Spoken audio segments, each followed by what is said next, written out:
നമസ്തേ. ബഥനിയിലെ മാർത്തയുടെയും മറിയത്തിന്റെയും അടുക്കൽ വന്ന ജൂതന്മാരിൽ പലരും ലാസറിന്റെ ഉയർത്തെഴുന്നേൽപ്പ് കണ്ട് അത്ഭുതപ്പെട്ട് യേശുവിൽ വിശ്വസിച്ചു. എന്നാൽ മറ്റു ചിലർ പരീശന്മാരുടെ അടുത്തെത്തി യേശു ചെയ്തതറിയിച്ചു.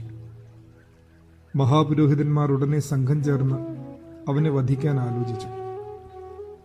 ജനം മുഴുവനും നശിച്ചു പോകാതിരിക്കേണ്ടതിന് പകരം ഒരുവൻ നമ്മുടെ ജാതിക്ക് വേണ്ടി മരിക്കുന്നത് നല്ലത് എന്ന് പ്രധാന പുരോഹിതനായ കയ്യാഫാസ് പ്രഖ്യാപിച്ചു.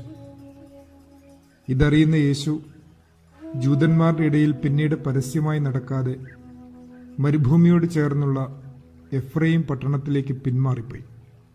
പക്ഷേ തന്നെക്കുറിച്ച് എന്തെങ്കിലും അറിവ് കിട്ടിയാൽ നൽകണമെന്ന ഭീഷണി നിലനിന്നിട്ടും യേശു എഫ്രൈമിലെ സ്വസ്ഥവാസം ഉപേക്ഷിച്ച് നീസാൻ മാസം ആദ്യം യോർദാൻ നദിയുടെ തീരത്തുകൂടെ ജെറിക്കോ വഴി ജെറുസലേമിലേക്ക് തിരിച്ചു.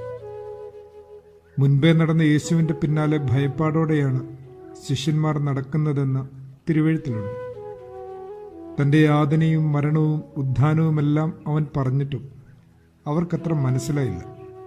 കാരണമുണ്ട്.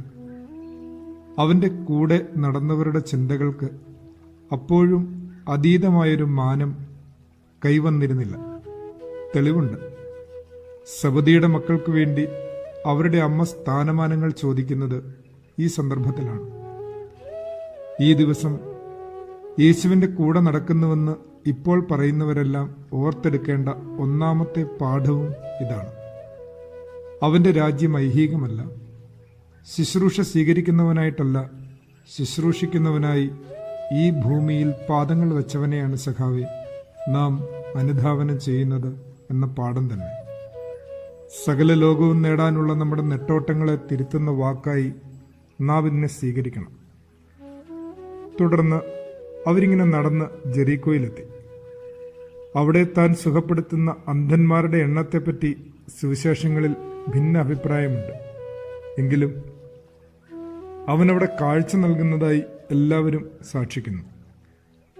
കാഴ്ച ലഭിച്ചവരൊക്കെ അവനോടൊപ്പം സഞ്ചരിക്കുന്നുവെന്നതാണ് നാം രണ്ടാമത് പഠിക്കേണ്ട പാഠം. സത്യത്തിൽ ഒരല്പം ഉൾക്കാഴ്ചയില്ലാതെ എങ്ങനെയാണ് അവന്റെ അപകടം പിടിച്ച വഴിയിലേക്ക് സംഘം ചേരാനാവുക?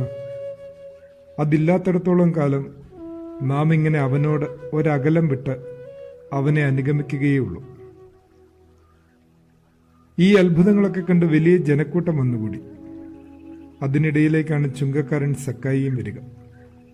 അത്തിമരത്തിൽ കയറി അയാളെ യേശു വിളിച്ചിറക്കി വീട്ടിലെത്തുന്നു.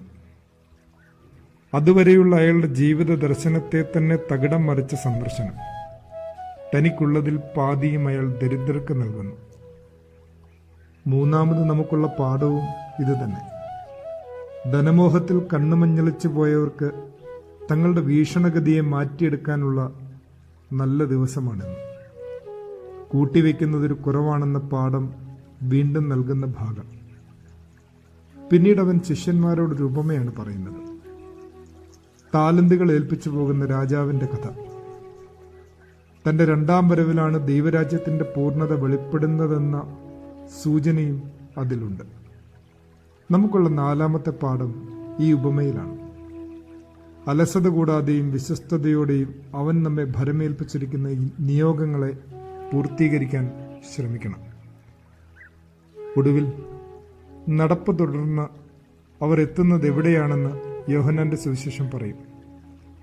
യേശു മരിച്ചവരിൽ നിന്ന് ഉയർപ്പിച്ച ലാസർ പാർത്ത ബഥനിയിലേക്ക് യേശു പെസഹായ്ക്ക് 6 ദിവസം മുമ്പ് എത്തിച്ചേർന്നു. അവിടെ വെച്ചാണ് മറിയ വിലയേറിയ തൈലം അവന്റെ കാലുകളിൽ പകർന്ന് തലമുടി കൊണ്ട് തുവർത്തുന്നതും അതുകണ്ട് യൂദ വിമർശിക്കുന്നതും. ദരിദ്രന്മാരെക്കുറിച്ചുള്ള വിചാരത്തേക്കാൾ തന്റെ പണസഞ്ചിയോടുള്ള താല്പര്യം അവനിൽ ഉണ്ടായിരുന്നതാണ് ഈ വിമർശനത്തിന് കാരണമെന്ന തിരുവെഴുത്തിലെ സൂചന നമുക്കുള്ള 5ാമത്തെ പാഠമാണ്. സ്വന്തം പണസഞ്ചി വിചാരം വിടാതെയുള്ള വീൺവാക്കുകൾ സത്യത്തിൽ എന്ത് പ്രഹസനമാണെന്ന പാഠം. ഈ സംഭവങ്ങൾക്കൊടുവിൽ യേശു ബഥനിയിലെ ലാസറിന്റെ വീട്ടിലുണ്ടെന്നറിഞ്ഞ് അനേകർ അവിടെ കൂടി. യേശുവിനെയും ലാസറിനെയും കാണാനാണ്. അന്ന് ഞായറാഴ്ച. അതിരാവിലെ തന്നെ ജനം യേശുവിന് ചുറ്റും കൂടി. യേശു ജെറുസലേമിലേക്ക് ഇറങ്ങി. ബെത്ഫാഗ എന്ന ഗ്രാമത്തിലൂടെയാണ് പോയത്. അവിടെ നിന്നാണ് കഴുതിയെയും കഴുതക്കുട്ടിയെയും അഴിച്ചുകൊണ്ടുവരുന്നത്. ബിലയാമിന്റെ കാലം മുതൽ പ്രമുഖരുടെ യാത്രാവാഹനമാണ് അവിടെ കഴുത. പെട്ടെന്നതൊരു ഘോഷയാത്രയായി. കുറെ പേർ മേൽവസ്ത്രങ്ങൾ കഴുതക്കുട്ടിമേൽ വിരിച്ചു. ചിലർ മേലങ്കികൾ വഴിയിൽ വിരിച്ചു. ആബാലവൃന്ദം ഈന്തപ്പനയുടെ കുരുത്തോലകൾ പിടിച്ച് ആർത്തു വിളിച്ചു, ഊശാന, കർത്താവിന്റെ നാമത്തിൽ വരുന്നവൻ വാഴ്ത്തപ്പെട്ടവൻ, നമ്മുടെ പിതാവായ ദാവീദിന്റെ രാജ്യം വാഴ്ത്തപ്പെട്ടതാകുന്നു, അത്യുന്നതങ്ങളിൽ ഓശാന. ഈ രാജകീയ പ്രവേശനം കണ്ട് അസൂയ പൂണ്ട പരീശന്മാർ യേശുവിനോട് പറഞ്ഞു, നിന്റെ ശിഷ്യന്മാരെ ശാസിക്കുക. യേശു അപ്പം എന്താ പറഞ്ഞത്? ഇവർ മിണ്ടാതിരുന്നാൽ ഈ കല്ലുകൾ ആർത്തു വിളിക്കുമെന്ന് ഞാൻ നിങ്ങളോട് പറയുന്നു. സഖാവേ, ശരിക്കും സങ്കടമുണ്ട് ഈ വരി ഇന്ന് ഓർക്കുമ്പോൾ. അനേകായിരം ജനങ്ങളുടെ കണ്ടങ്ങളിൽ നിന്ന് ഓശാനപ്പാട്ടുകൾ ഉയരേണ്ട ഈ ദിവസം മൂകമാണ്. നമ്മുടെ ദേവാലയ ഭിത്തികളിലെ കല്ലുകൾ മാത്രമായിരിക്കുമോ ഇന്ന് ആർത്തു വിളിക്കുക? സത്യമായും നാം ഇതുവരെ ഓശാന പാടിയത് നസറായനായ യേശുവിനെ പ്രതിയായിരുന്നു. കുരിശിലേറുമെന്നുറപ്പുള്ള സത്യത്തിനാണോ, താൽക്കാലിക അഡ്ജസ്റ്റ്മെന്റുകൾ കൊണ്ട് നാം പടുത്തുയർത്തുന്ന സ്വകാര്യ സുഖസ്ഥാനങ്ങൾക്കാണോ നാം ഇതുവരെ സ്തുതി പാടിക്കൊണ്ടിരുന്നത്? ഒരു പരിധിയോളം നാം സ്തുതി പാടിയിരുന്നത് നമുക്ക് തന്നെയായിരുന്നില്ലേ? ഒരുപക്ഷെ മറ്റൊരാളെക്കുറിച്ച് പോലും ഒരു നല്ല വാക്ക് പറയാൻ അറിയാതെ പോയ കാലങ്ങളിൽ നാം പ്രൈസ് ചെയ്തത് അത്രയും നമ്മെയും നമുക്കുള്ളതിനെയുമല്ലേ? അതിനിടയിൽ ഒരു ആചാരം പോലെ നസറായനും ആണ്ടിലൊരു ഓശാന. നിസ്വാർത്ഥ സേവനം ചെയ്യുന്നവർക്ക്, ഉൾക്കാഴ്ചയേകുന്നവർക്ക്, ദരിദ്രരെ സഹായിക്കാൻ പ്രചോദനമാകുന്നവർക്ക്, പണസഞ്ചിയിൽ നിന്ന് കണ്ണെടുക്കാൻ പഠിപ്പിക്കുന്നവന്, വീണ്ടും വരവിന്റെ പുതുനാമ്പുകളുടെ കഥകൾ പറയുന്നവർക്കാണ് സഖാവേ എക്കാലവും ചരിത്രത്തിൽ ഓശാനപ്പാട്ടുകൾ ഉയർന്നിട്ടുള്ളത് എന്ന ഓർമ്മ നമ്മുടെ ജീവിത ദർശനത്തെ തന്നെ മാറ്റിയെടുക്കേണ്ടതുണ്ട്. നമുക്ക് പകരം കല്ലുകൾ ആർത്തു വിളിക്കുന്ന ഈ ദിവസമെങ്കിലും നാം അത് പഠിച്ചിരുന്നെങ്കിൽ. ആദരവോടെ സഖേർ.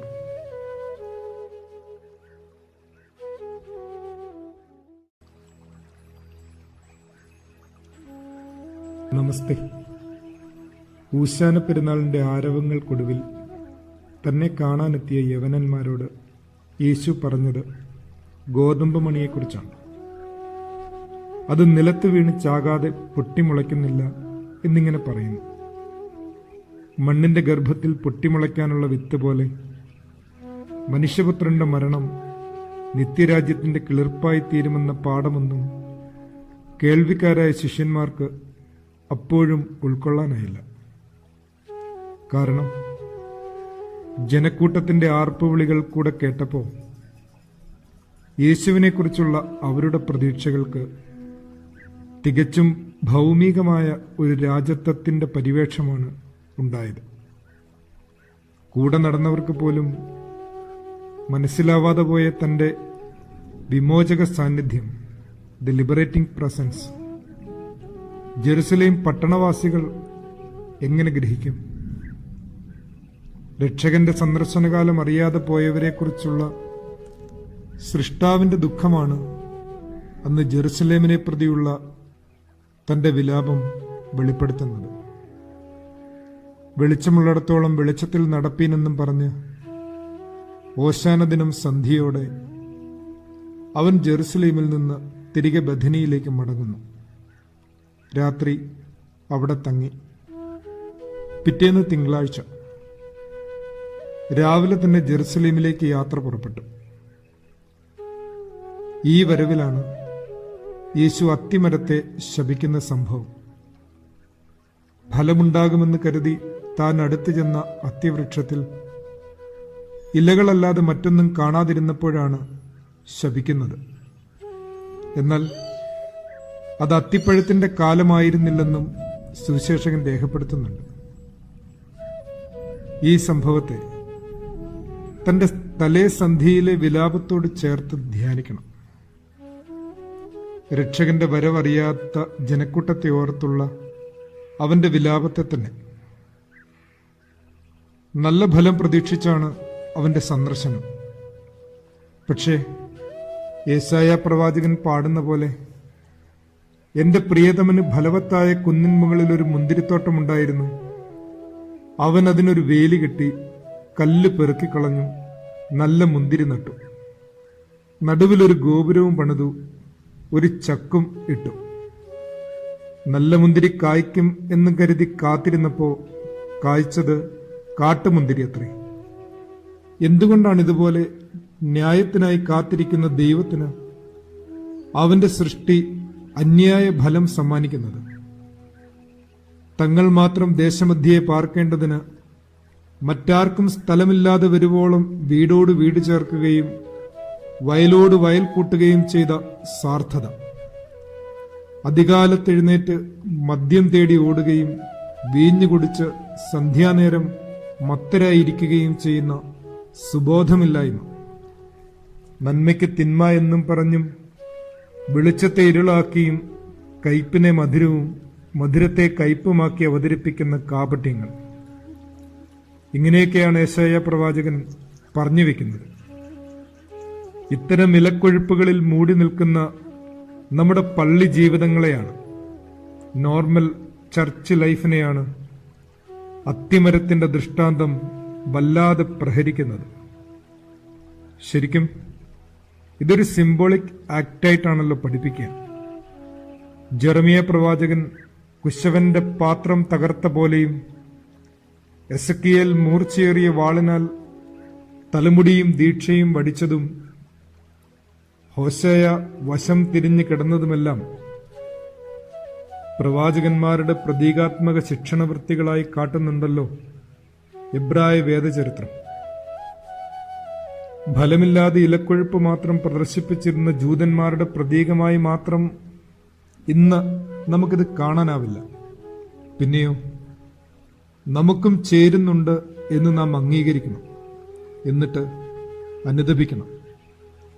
കാരണം ഈ സംഭവത്തിന് തൊട്ടു പിന്നാലെ അവർ നടന്നെത്തുന്ന ജെറുസലേമിൽ അവൻ ചെയ്തത് ദേവാലയ ശുദ്ധീകരണമാണ്. സകല കച്ചവടങ്ങളും അവിടെ അവസാനിപ്പിച്ചു. എന്റെ ഭവനം സകല ജാതികൾക്കുമുള്ള പ്രാർത്ഥനാലയം, നിങ്ങളോ അതിനെ കള്ളന്മാരുടെ ഗുഹയാക്കി തീർത്തു എന്ന ക്രിസ്തുവചനത്തിന്റെ മുഴക്കം ദിഗന്ധങ്ങൾ ഭേദിച്ച് നമ്മുടെ കാതുകളിൽ മുഴങ്ങുമ്പോൾ ഒന്നും നാം മറക്കരുത്. ഈ ദിവസങ്ങളിൽ നാമും ദേവാലയത്തിന് പുറത്താണ്. പ്രത്യക്ഷ കാരണം എന്തുമായിക്കോട്ടെ, സത്യമായും നാം ദേവാലയത്തിന് പുറത്താണ്. നാം ചേർന്നനുദപിക്കണം. അവൻ കാത്തിരുന്ന ഫലം നൽകാനാവാതെ പോയതോർത്തോർത്ത് ഭാരപ്പെടണം. പക്ഷേ പ്രതീക്ഷ കൈവിടരുത്. തമ്പുരാൻ തന്നെ പറയുന്നുണ്ടല്ലോ, ഫലം കായ്ക്കാത്ത മരത്തിന് ഒരവസരം കൂടി നൽകുന്ന ഒരു കഥ. ചുവടൊക്കെ കിളച്ച് ഈ ആണ്ടുകൂടെ നോക്കാം, ഇല്ലെങ്കിൽ വെട്ടി തീയിലിട്ട് കളയാമെന്നല്ലേ അതിൽ പറയുന്നത്. ഇനിയൊരു ദിനം കൂടി ആയുസ്സിൽ നമുക്കുണ്ടെങ്കിൽ വല്ലാതെ കാട് കയറിപ്പോയ നമ്മുടെ ചുവടുകൾ തിരുത്താനുള്ള അധിക സമയമായി അവൻ തന്നതാണ് അത് എന്ന ബോധത്തോടെ നാം പ്രാർത്ഥിക്കണം. ദൈവമേ, കൃപയുടെ മഴയെ, നീ എന്തിനാണ് ഇന്നും കളകളായ ഞങ്ങൾക്ക് ജലം നൽകുന്നത്?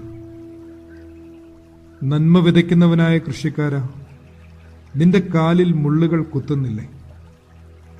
നല്ലതിനും തീയതിനും മേൽ ഒരുപോലെ പെയ്തിറങ്ങിയ കരുണയുടെ തൂമഞ്ഞെ, ഞങ്ങളുടെ ദുഷ്ടതയാകുന്ന മുള്ളുകൾക്ക് നീ എന്തിനു നീരേകുന്നു?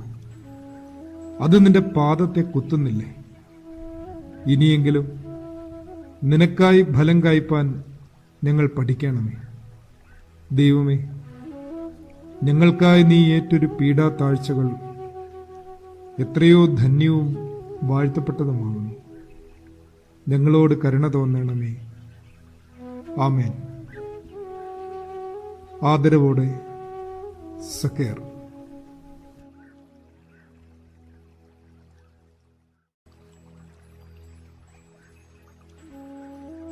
നമസ്തേ.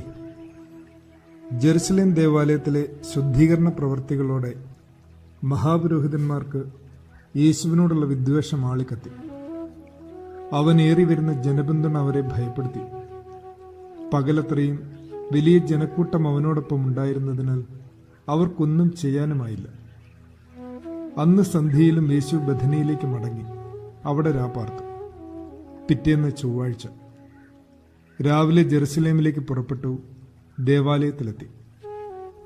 യേശുവിന്റെ ജനപിന്തുണയെ തകർത്തെങ്കിൽ മാത്രമാണ് തങ്ങൾക്കവനെ അപായപ്പെടുത്താനാവൂ എന്നുറച്ച് കൃത്യമായ പദ്ധതികളോടെയാണ് ജൂത മതപ്രമാണിമാർ അന്ന് അവനെയും കാത്ത് അവിടെ നിന്നത്. ഉത്തരം മുട്ടിക്കുന്ന കുടുക്ക് ചോദ്യങ്ങളുമായിട്ടാണ് അന്നവർ യേശുവിനെ എതിരിട്ടത്. അവൻ ദേവാലയത്തിൽ ചുറ്റി നടക്കുമ്പോൾ ശാസ്ത്രിമാരും മൂപ്പന്മാരും അടുത്തു വന്ന് ആദ്യത്തെ ചോദ്യം ഉന്നയിച്ചു. നീ എന്ത് അധികാരത്താലാണ് ഇവ പ്രവർത്തിക്കുന്നത്? അതോറിറ്റി ഓഫ് ജീസസ് ആണ് വിഷയം. ഇത് ചെയ്യാനുള്ള അധികാരം നിനക്ക് തന്നതാര് എന്നും ചോദിച്ചു. യേശു ഒരു മറുചോദ്യം കൊണ്ടാണ് ഇതിനെ നേരിട്ടത്. യോഹന്നാന്റെ സ്നാനം സ്വർഗത്തിൽ നിന്നോ മനുഷ്യരിൽ നിന്നോ? അതവരെ വല്ലാതെ കുഴക്കി. സ്വർഗത്തിൽ നിന്നെന്ന് പറഞ്ഞാൽ നിങ്ങൾ അവനെ വിശ്വസിക്കാഞ്ഞതെന്ത് എന്നവൻ ചോദിക്കും. മനുഷ്യരിൽ നിന്നെന്നും പറയാൻ വയ്യ. കാരണം യോഹന്നാൻ ദൈവം അയച്ച പ്രവാചകനായി ജനം വിശ്വസിച്ചിരുന്നു. അതുകൊണ്ട് അവർ പറഞ്ഞു, ഞങ്ങൾക്കറിഞ്ഞുകൂടാ. എന്നാൽ ഞാനും ഇതേത് അധികാരം കൊണ്ട് ചെയ്യുന്നുവെന്ന് നിങ്ങളോട് പറയുന്നില്ല എന്ന് യേശുവും പറഞ്ഞു. മോശയുടെ പഴയ നിയമങ്ങളെ തിരസ്കരിക്കുന്ന ഒരു പുതിയ നിയമത്തിന്റെ പ്രചാരകനായി അവനെ വാക്കിൽ കൊടുക്കാനുള്ള അവരുടെ ആദ്യ ശ്രമം ഇവിടെ പരാജയപ്പെട്ടു. സൃഷ്ടാവും നാഥനും ഉടയവനുമായവനെ തിരിച്ചറിയാതെ നിന്ദിക്കുകയും പീഡിപ്പിക്കുകയും അപഹസിക്കുകയും ചെയ്യുന്ന മനപരിവർത്തനമില്ലാത്ത മനുഷ്യരെ കുറിക്കുന്ന 2 കഥകളും അന്നവിടെ യേശു പറഞ്ഞു. ഒരപ്പന്റെ 2 മക്കളെക്കുറിച്ചുള്ള കഥയാണ് ഒന്നാമത്തേത്. മുന്തിരിത്തോട്ടത്തിലെ വേലയ്ക്ക് പോകില്ല എന്ന് പറയുന്നവൻ പിന്നീട് പോകുന്നു. പോകാമെന്ന് പറഞ്ഞവൻ പോകാതിരിക്കുന്നു. ദൈവകൽപ്പനകളെ പ്രമാണിക്കാതിരുന്നവർ സ്നാപക യോഹന്നാന്റെ വാക്കിൽ മാനസാന്തരപ്പെട്ടു. എന്നാൽ കൽപ്പനകൾ ആചരിക്കുന്നുവെന്ന് വാക്കാൽ പറയുകയും ദൈവകൽപ്പനാനുസൃതമായ ജീവിതത്തിന് തക്കതായ സൽഫലങ്ങൾ നൽകാതിരിക്കുകയും ചെയ്യുന്ന കപട മതജീവിതങ്ങളെ ഈ കഥയിലൂടെ അവൻ വെളിപ്പെടുത്തുന്നു. രണ്ടാമത്തെ കഥ തോട്ടം സൂക്ഷിക്കാൻ ഏൽപ്പിച്ചവരുടെ കൈയാൽ ഉടമസ്ഥൻ കൊല്ലപ്പെടുന്നതിനെക്കുറിച്ചാണ്. ഇതും സകലത്തിന്റെയും ഉടയവനെ മറന്ന് സ്റ്റുവാർഡ്ഷിപ്പിൽ നിന്ന് ഓണർഷിപ്പിലേക്ക് വീണുപോയ മനുഷ്യരെ സൂചിപ്പിക്കുന്നു. കാവൽക്കാരൊക്കെ കവർച്ചക്കാരായി പരിണമിക്കുന്നതിനെ തന്നെ. തന്റെ ആയുസിന്റെ നാളുകൾ പോലും എണ്ണപ്പെട്ടതെന്ന് മറന്ന് എക്കാലവും ചിരഞ്ജീവിയായി നിലനിൽക്കുമെന്ന മൗഢ്യത്തിൽ ദൈവത്തെപ്പോലും വെല്ലുവിളിക്കുന്ന നിസ്സാരന്മാരായ മനുഷ്യരുടെ വിവേകശൂന്യതയെയും ഇത് ഓർമ്മിപ്പിക്കുന്നു. ഈ കഥകളൊക്കെ തങ്ങളെക്കുറിച്ചാണെന്ന് മനസ്സിലാക്കിയ മതപ്രമാണിമാർ യേശുവിനെ പിടിക്കാൻ അന്വേഷിച്ചു. പക്ഷേ പുരുഷാരത്തെ ഭയപ്പെട്ട് അവനെ വിട്ടുപോയി എന്നാണ് തിരുവെഴുത്ത്. പിന്നെ അവരിത്തിരി മാറി നിന്നിട്ട് ചില ഹെരോദ്യന്മാരെ അവന്റെ അടുക്കിലേക്ക് അയക്കുന്നു. രണ്ടാമത്തെ കുടുക്ക് ചോദ്യവുമായിട്ടാണ് അവരുടെ വരവ്. വളരെ ഭവ്യതയോടും വിനയത്തോടുമാണ് ചോദ്യം. ഗുരു, നീ മനുഷ്യരുടെ മുഖം നോക്കാതെ ദൈവത്തിന്റെ വഴി നേരായി പഠിപ്പിക്കുന്നത് കൊണ്ട് നീ സത്യസന്ധനും ആരെയും ഭയപ്പെടാത്തവനുമാണെന്ന് ഒരു വലിയ മുഖസ്തുതിയോടെയാണ് ചോദ്യം തുടങ്ങുന്നത് തന്നെ. നോക്കണേ കാപട്യത്തിന്റെ ആഴം. ചോദ്യം ഇതാണ്: സീസറിന് നികുതി കൊടുക്കുന്നത് ശരിയാണോ അല്ലയോ? ഇതൊരു കെണിയാണെന്ന് സുവിശേഷത്തിൽ തന്നെയുണ്ട്. യേശു അവരുടെ ദുഷ്ടത അറിഞ്ഞ് ചോദിച്ചു, നിങ്ങൾ എന്നെ പരീക്ഷിക്കുന്നതെന്ത്? ഒരു വെള്ളിക്കാശ് കൊണ്ടുവരിക. അവർ കൊണ്ടുവന്നു. ഇതിലെ ഈ സ്വരൂപവും മേലെഴുത്തും ആരുടേതാണ്? ഒന്നുമറിയാത്ത ഒരു കൊച്ചുകുട്ടിയെപ്പോലെയാണ് അവൻ ചോദിക്കുന്നത്. അവർ പറഞ്ഞു, സീസറുടേത്. എങ്കിൽ സീസറിനുള്ളത് സീസറിനും ദൈവത്തിനുള്ളത് ദൈവത്തിനും കൊടുപ്പി. ഇവിടെയും അവർ പരാജയപ്പെട്ടു. നിയമാനുസൃതമെന്ന് യേശു പറഞ്ഞിരുന്നെങ്കിൽ ജനപിന്തുണ അവന് നഷ്ടമായേനെ. കാരണം മശിഹ എന്ന ദേശീയ നേതാവ് ഒരിക്കലും വിദേശാധിപത്യത്തെ അംഗീകരിക്കില്ല എന്ന തീവ്ര ദേശീയബോധമുള്ള ജനം അവനെ എതിർത്തേനെ. നിയമാനുസൃതമല്ല എന്ന് പറഞ്ഞാൽ റോമൻ ഗവർണർക്ക് പിടിച്ചേൽപ്പിക്കാവുന്ന രാജ്യദ്രോഹ കുറ്റവുമാണ്. വിപ്ലവകാരി എന്ന നിലയിൽ അവനെ കൊടുക്കാം. ഇതായിരുന്നു അവരുടെ ലക്ഷ്യം. എന്നാൽ യേശു കുറെ കൂടി ആഴമേറിയൊരു ബോധ്യത്തിലേക്ക് അവരെ ഉണർത്തുന്ന ഉത്തരമാണ് പറഞ്ഞത്. നിങ്ങളുടെ നാണയത്തിലെ സ്വരൂപം ആരുടേതാണോ അത് അവർക്കുള്ളതാണ്. പക്ഷേ നിങ്ങളിലെ സ്വരൂപം ഏതാണ്? ദൈവം തന്റെ സ്വരൂപത്തിലും സാദൃശ്യത്തിലും മനുഷ്യനെ സൃഷ്ടിച്ചുവെന്ന ഉൽപ്പത്തിയിലെ ആദ്യ പാഠത്തെയാണ് ഈ സന്ദർഭം ഓർമ്മിപ്പിക്കുന്നത്. അങ്ങനെയെങ്കിൽ മനുഷ്യ, നീ ആർക്കുള്ളതാണ്? നിന്റെ ആയുഷ്കാലം ആർക്കു വേണ്ടിയുള്ളതാണ് എന്ന ബോധ്യത്തിലേക്കുള്ള ഉണർവാണിവിടെ ഉണ്ടാക്കുന്നത്. ഇവിടെയും തിരുവെഴുത്ത് പറയുന്നു, അവർ ആശ്ചര്യപ്പെട്ട് അവനെ വിട്ടുപോയി കളഞ്ഞു. 2 ചോദ്യങ്ങളിൽ പരീശന്മാർക്കേറ്റ പരാജയം സാദൂക്യന്മാർക്ക് സന്തോഷമായി. ഇനി അവരുടെ ഊഴമാണ്. തിരുവെഴുത്ത് നോക്കുക. പുനരുദ്ധാനമില്ല എന്ന് പറയുന്ന സദൂക്യരും വന്ന് അവന്റെ അടുത്ത് വന്നു. ഒരു ലേവ്യ നിയമമാണ് അവൻ ഉദ്ധരിക്കുന്നത്. ആവർത്തന പുസ്തകം 25-ാം അധ്യായം 5-ാം വാക്യം. സഹോദരന്മാർ ഒന്നിച്ചു പാർക്കുമ്പോൾ അവരിൽ ഒരുത്തൻ മകനില്ലാതെ മരിച്ചുപോയാൽ മരിച്ചവന്റെ ഭാര്യ പുറത്തുള്ള ഒരുവനാകരുത്. ഭർത്താവിന്റെ സഹോദരൻ അവളുടെ അടുക്കൽ ചെന്ന് അവളെ ഭാര്യയായി പരിഗ്രഹിച്ച് ധേവരധർമ്മം നടപ്പിലാക്കണം. മരിച്ചുപോയ സഹോദരന്റെ പേർ ഇസ്രായേലിൽ മാഞ്ഞു പോകാതിരിക്കേണ്ടതിന് അവൾ പ്രസവിക്കുന്ന ആദ്യജാതനെ അവന്റെ പേർക്ക് കണക്ക് കൂട്ടണമത്രേ. ഇവരുടെ ചോദ്യം ഇതാണ്. 7 സഹോദരന്മാർ ഉണ്ടായിരുന്നവരിൽ ഒന്നാമത്തവൻ വിവാഹം ചെയ്ത് സന്തതിയില്ലാതെ മരിച്ചു. 2-ാമൻ മുതൽ 7-ാമൻ വരെയും ആ പെൺകുട്ടിയെ വിവാഹം ചെയ്യുകയും മക്കളില്ലാതെ മരിച്ചു പോവുകയും ചെയ്തു. പുനരുദ്ധാനത്തിൽ അവൾ ഇവരിൽ ആരുടെ ഭാര്യയാകും? പുനരുദ്ധാനമില്ല എന്ന് വിശ്വസിക്കുന്നവരാണ് ഈ ചോദ്യം ഉന്നയിച്ചതെന്ന് ഓർക്കണം. പുനരുദ്ധാനം ഉണ്ടെന്ന് പറഞ്ഞാൽ ഇല്ല എന്ന് വിശ്വസിക്കുന്നവർ അവനെതിരാകും. ഇല്ല എന്ന് പറഞ്ഞാലോ ഉണ്ടെന്ന് വിശ്വസിക്കുന്നവരും എതിരാകും. എങ്ങനെയും ജനപിന്തുണ ഇല്ലാതാക്കുക എന്ന ദുരുദ്ദേശം മാത്രമാണ് ഈ ചോദ്യത്തിന് പിന്നിലുമുള്ളത്. യേശു എന്താ ചെയ്തത്? തിരുവെഴുത്തും ദൈവശക്തിയും അറിയാത്തതുകൊണ്ട് നിങ്ങൾ തെറ്റിപ്പോകുന്നുവെന്ന് പറഞ്ഞ് അവൻ ന്യായപ്രമാണം തന്നെ ഉദ്ധരിക്കുന്നു. പുറപ്പാട് പുസ്തകം 3-ാം അധ്യായം 6-ാം വാക്യം. ഞാൻ അബ്രഹാമിന്റെ ദൈവവും ഇസ്ഹാക്കിന്റെ ദൈവവും യാക്കോബിന്റെ ദൈവവുമായി നിന്റെ പിതാവിന്റെ ദൈവമാകുന്നുവെന്ന് മോശയോട് മുൾപ്പടർപ്പ് സംഭവത്തിൽ പറഞ്ഞതാണ് യേശു ഇവിടെ എടുത്തു പറയുന്നത്. മരിച്ചവരുടെ പുനരുദ്ധാനത്തെക്കുറിച്ച് ഇത് നിങ്ങൾ വായിച്ചിട്ടില്ലയോ? അവൻ മരിച്ചവരുടെ ദൈവമല്ല, ജീവനുള്ളവരുടെ ദൈവമത്രേ എന്ന് പറഞ്ഞ് അവസാനിപ്പിക്കുന്നു.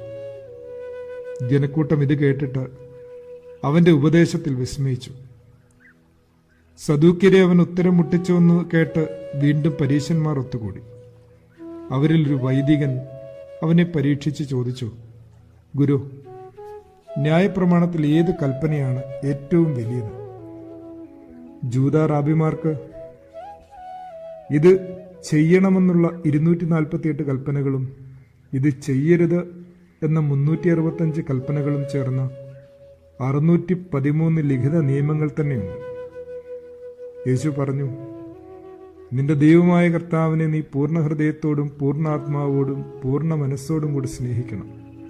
ഇതാകുന്നു വലിയതും ഒന്നാമത്തേതുമായ കൽപ്പന.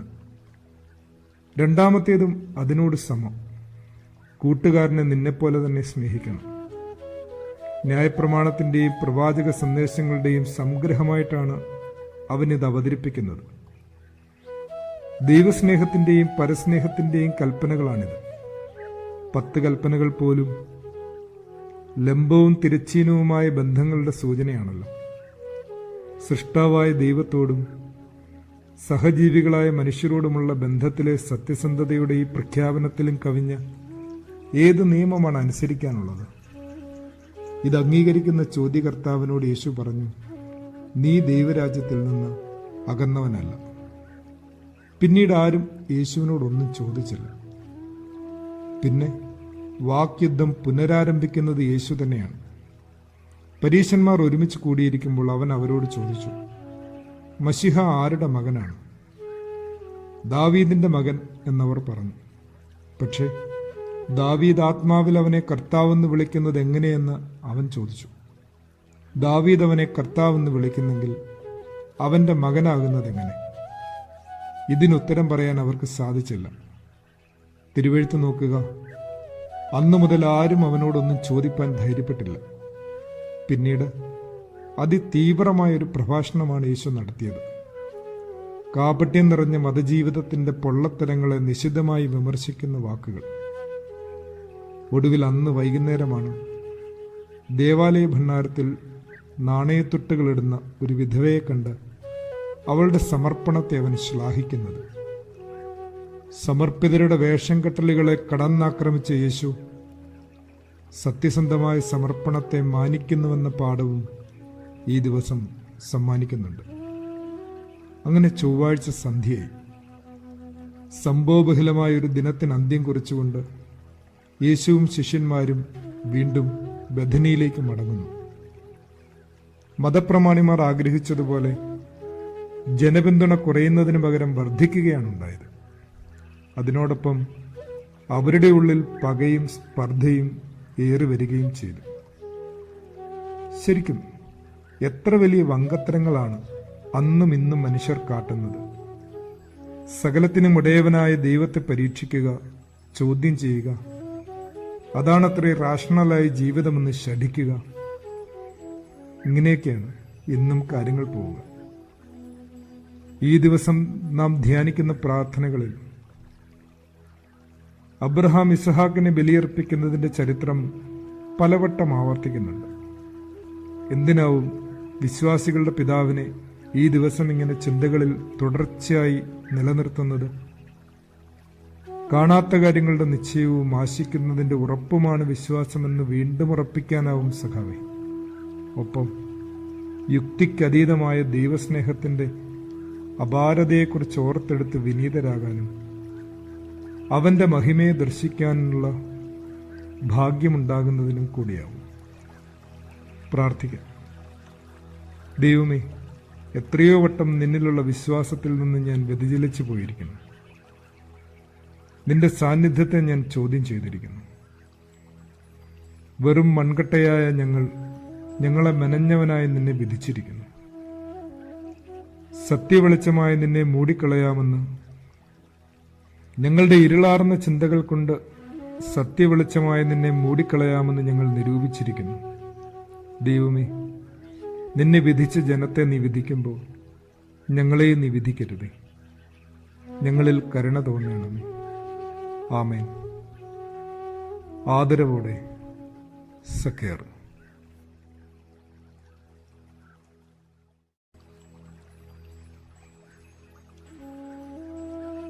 നമസ്തേ.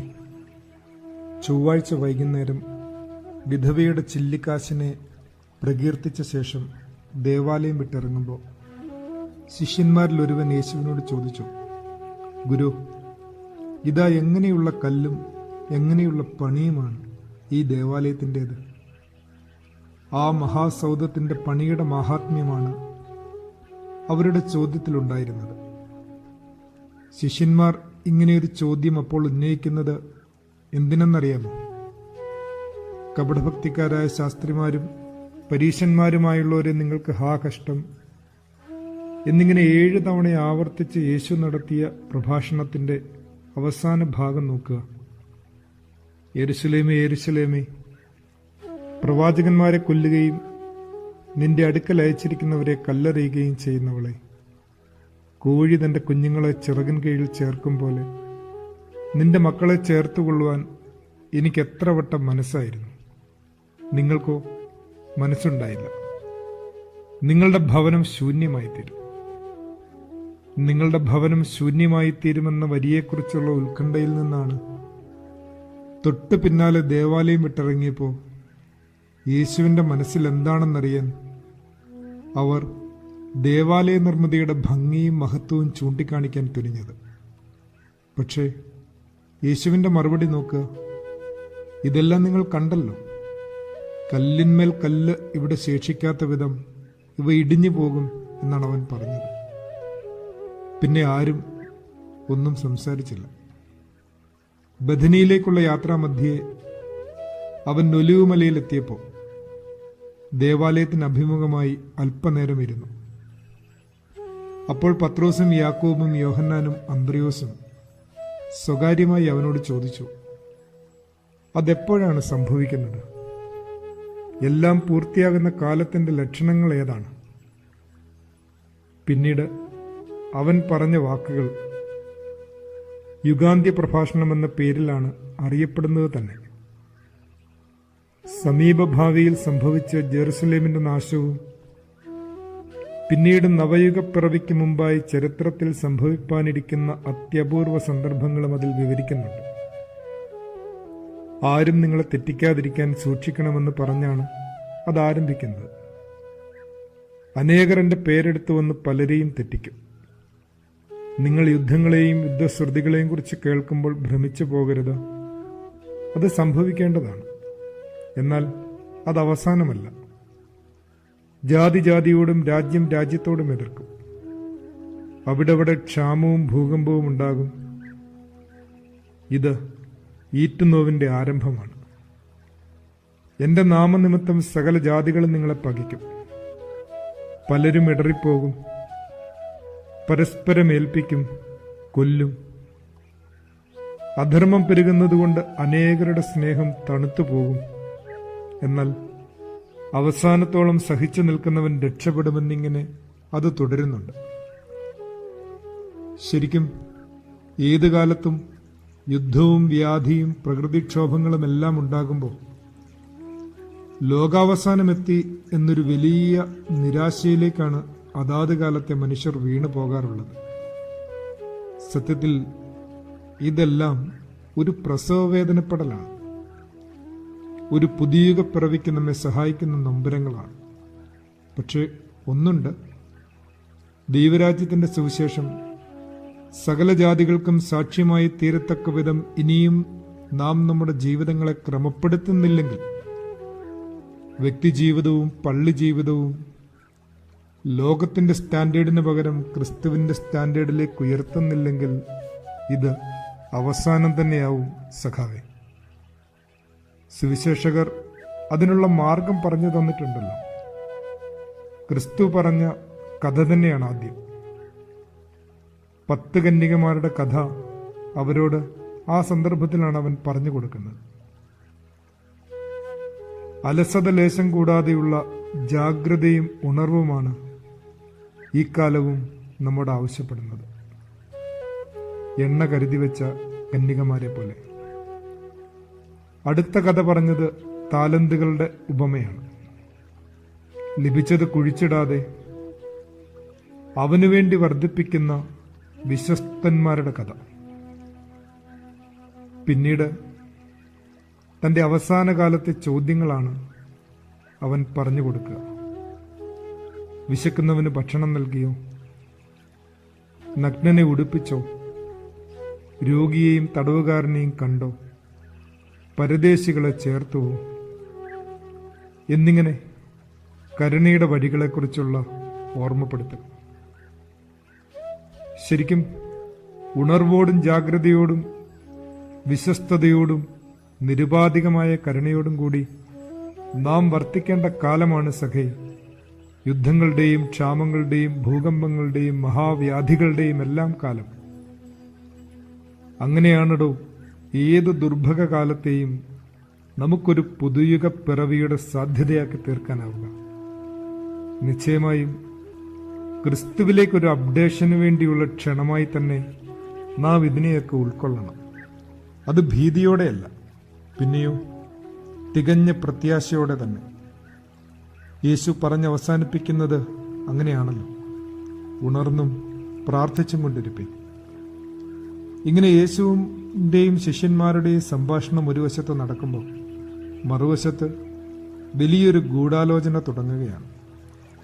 പെസഹാ പെരുന്നാളിന് മുമ്പുള്ള ബുധനാഴ്ച എത്തി. ജൂതമത നേതാക്കളിൽ പകയും അസൂയയും പരകോടിയിലെത്തി നിൽക്കുകയാണ്.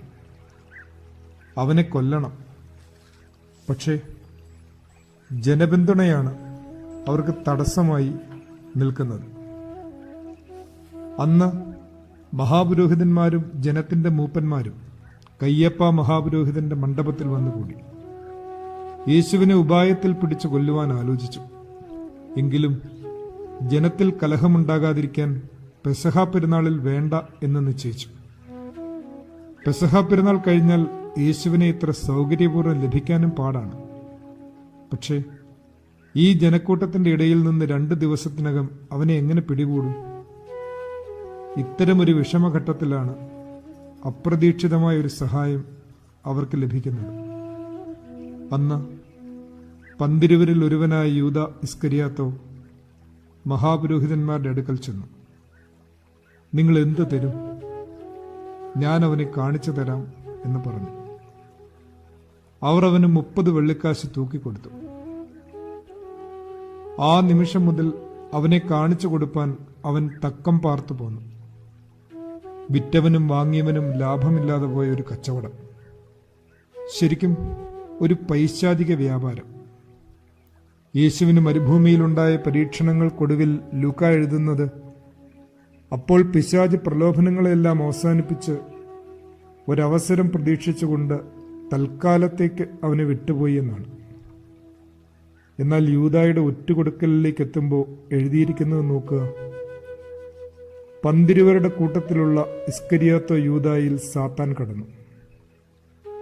അപ്പോഴാണ് അവൻ മഹാപുരോഹിതന്മാരുടെ അടുക്കലേക്ക് പോവുക. ദൈവം പിടിച്ചിരുന്ന മനുഷ്യൻ ദാ ഇവിടെ പിശാച് പിടിച്ച മനുഷ്യനാവുന്നു. ക്രിസ്തുവിന്റെ കൂടെ നടന്നവനിലാണ് സാത്താൻ കയറുക. നമ്മളും അവന്റെ കൂടെ നടക്കുന്നവർ എന്നല്ലേ വിളിക്കപ്പെടുന്നത്. സത്യമായും ജാഗ്രതയും ഉണർവും കരുണയും വിശ്വസ്തതയും പുലർത്തണമെന്നെല്ലാം കഥയായും കാര്യമായെല്ലാം കൂടെ ഇരുത്തി പറഞ്ഞു പഠിപ്പിച്ച ശിഷ്യന്മാരിൽ ഒരുവനാണ് വീണുപോയത്. ശരിക്കും ഈ ദിവസം നാം നന്നായി ഭാരപ്പെടേണ്ടതുണ്ട്. നമ്മുടെ ജാഗ്രത കുറവിനെ ഓർത്ത്, മനസ്സിലിവില്ലായ്മയോർത്ത്, അവിശ്വസ്തതയോർത്ത്, അലസതയും മൗഢ്യങ്ങളും അഹന്തകളും ഓർത്ത് നാം വ്യസനിക്കണം. അവന്റെ കൂടെ നടക്കുന്നവരെന്നൊക്കെ ഇങ്ങനെ മേനി നടിച്ചിട്ടും ചെറിയ ലാഭങ്ങൾക്ക് വേണ്ടി അവനെ ഒറ്റുകയും ഒറ്റയ്ക്കാക്കുകയും ചെയ്യുന്നതോർത്ത് നാം അനുദപിക്കണം. പ്രാർത്ഥിക്കാം. ദൈവപുത്ര, നിന്റെ നന്മകളെ നിരസിക്കുകയും നിന്നെ മറക്കുകയും ചെയ്യുന്നവൻ ആരാകുന്നു? തന്റെ പദവിയിൽ നിന്നും തെറ്റിവീണ സ്നേഹിക്കപ്പെട്ടവനും അഴകേറിയവനും ആരാകുന്നു? പ്രാവിനെ പോലെ പരമാർത്ഥിയായിരുന്നിട്ട് രഹസ്യമായി കെണിവെച്ചവൻ ആരാകുന്നു? പുറമേ സ്നേഹമണിഞ്ഞിട്ട് രഹസ്യത്തിൽ വാൾ മൂർച്ച കൂട്ടുന്നവൻ ആരാകുന്നു? സത്യപ്രകാശമായവനെ, നിന്നെ ഏൽപ്പിച്ചു കൊടുക്കാൻ തക്കവിധം ഇരുളിലേക്ക് ഞങ്ങളെ വിട്ടുകൊടുക്കരുതേ. ദൈവമേ, ഞങ്ങളുടെ ആത്മവഞ്ചനകളെ ഞങ്ങളോട് ക്ഷമിക്കണമേ. ആമേൻ. ആദരവോടെ സക്കേർ.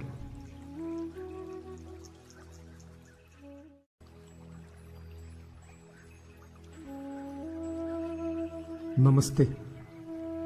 പെസഹ വ്യാഴമെത്തി. ആ രാത്രി യേശുവും ശിഷ്യന്മാരും ജെറുസലേമിൽ തന്നെ തങ്ങുകയാണ്.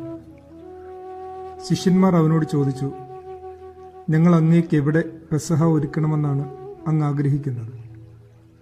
യേശു പത്രോസിനോടും യോഹന്നാനോടും പറഞ്ഞു, നിങ്ങൾ പട്ടണത്തിലേക്ക് പോവുക. ഒരു കുടം വെള്ളം ചുമന്നുകൊണ്ടുവരുന്ന ഒരു മനുഷ്യൻ നിങ്ങളെ കണ്ടുമുട്ടും. അയാളെ അനുഗമിക്കുക. അയാൾ എവിടെ ചെന്ന് കയറുന്നുവോ ആ വീട്ടുകാരനോട് പറയുക, ഗുരു ചോദിക്കുന്നു, തന്റെ ശിഷ്യന്മാരുമൊത്ത് പെസഹ ഭക്ഷിക്കുന്നതിനുള്ള ഇടം ഏതാണ്? അപ്പോൾ അയാൾ വിരിച്ചൊരുക്കിയ ഒരു മാളികമുറി കാട്ടിത്തരും. അവിടെ നമുക്ക് വേണ്ടി ഒരുക്കുക. അത് മർക്കോസിന്റെ ഭവനമായിരുന്നുവെന്ന് പാരമ്പര്യങ്ങൾ കരുതിപ്പോരുന്നു. പെസഹ ഭക്ഷണത്തിന്റെ ഒരുക്കങ്ങൾ പൂർത്തിയായി. പക്ഷെ അവിടെ ചെറിയൊരു കശവിശ കേൾക്കുന്നുണ്ട്. മറ്റൊന്നുമല്ല, തങ്ങളിൽ കേമൻ ആരാണെന്ന് ശിഷ്യന്മാർക്കിടയിൽ ഒരു തർക്കം.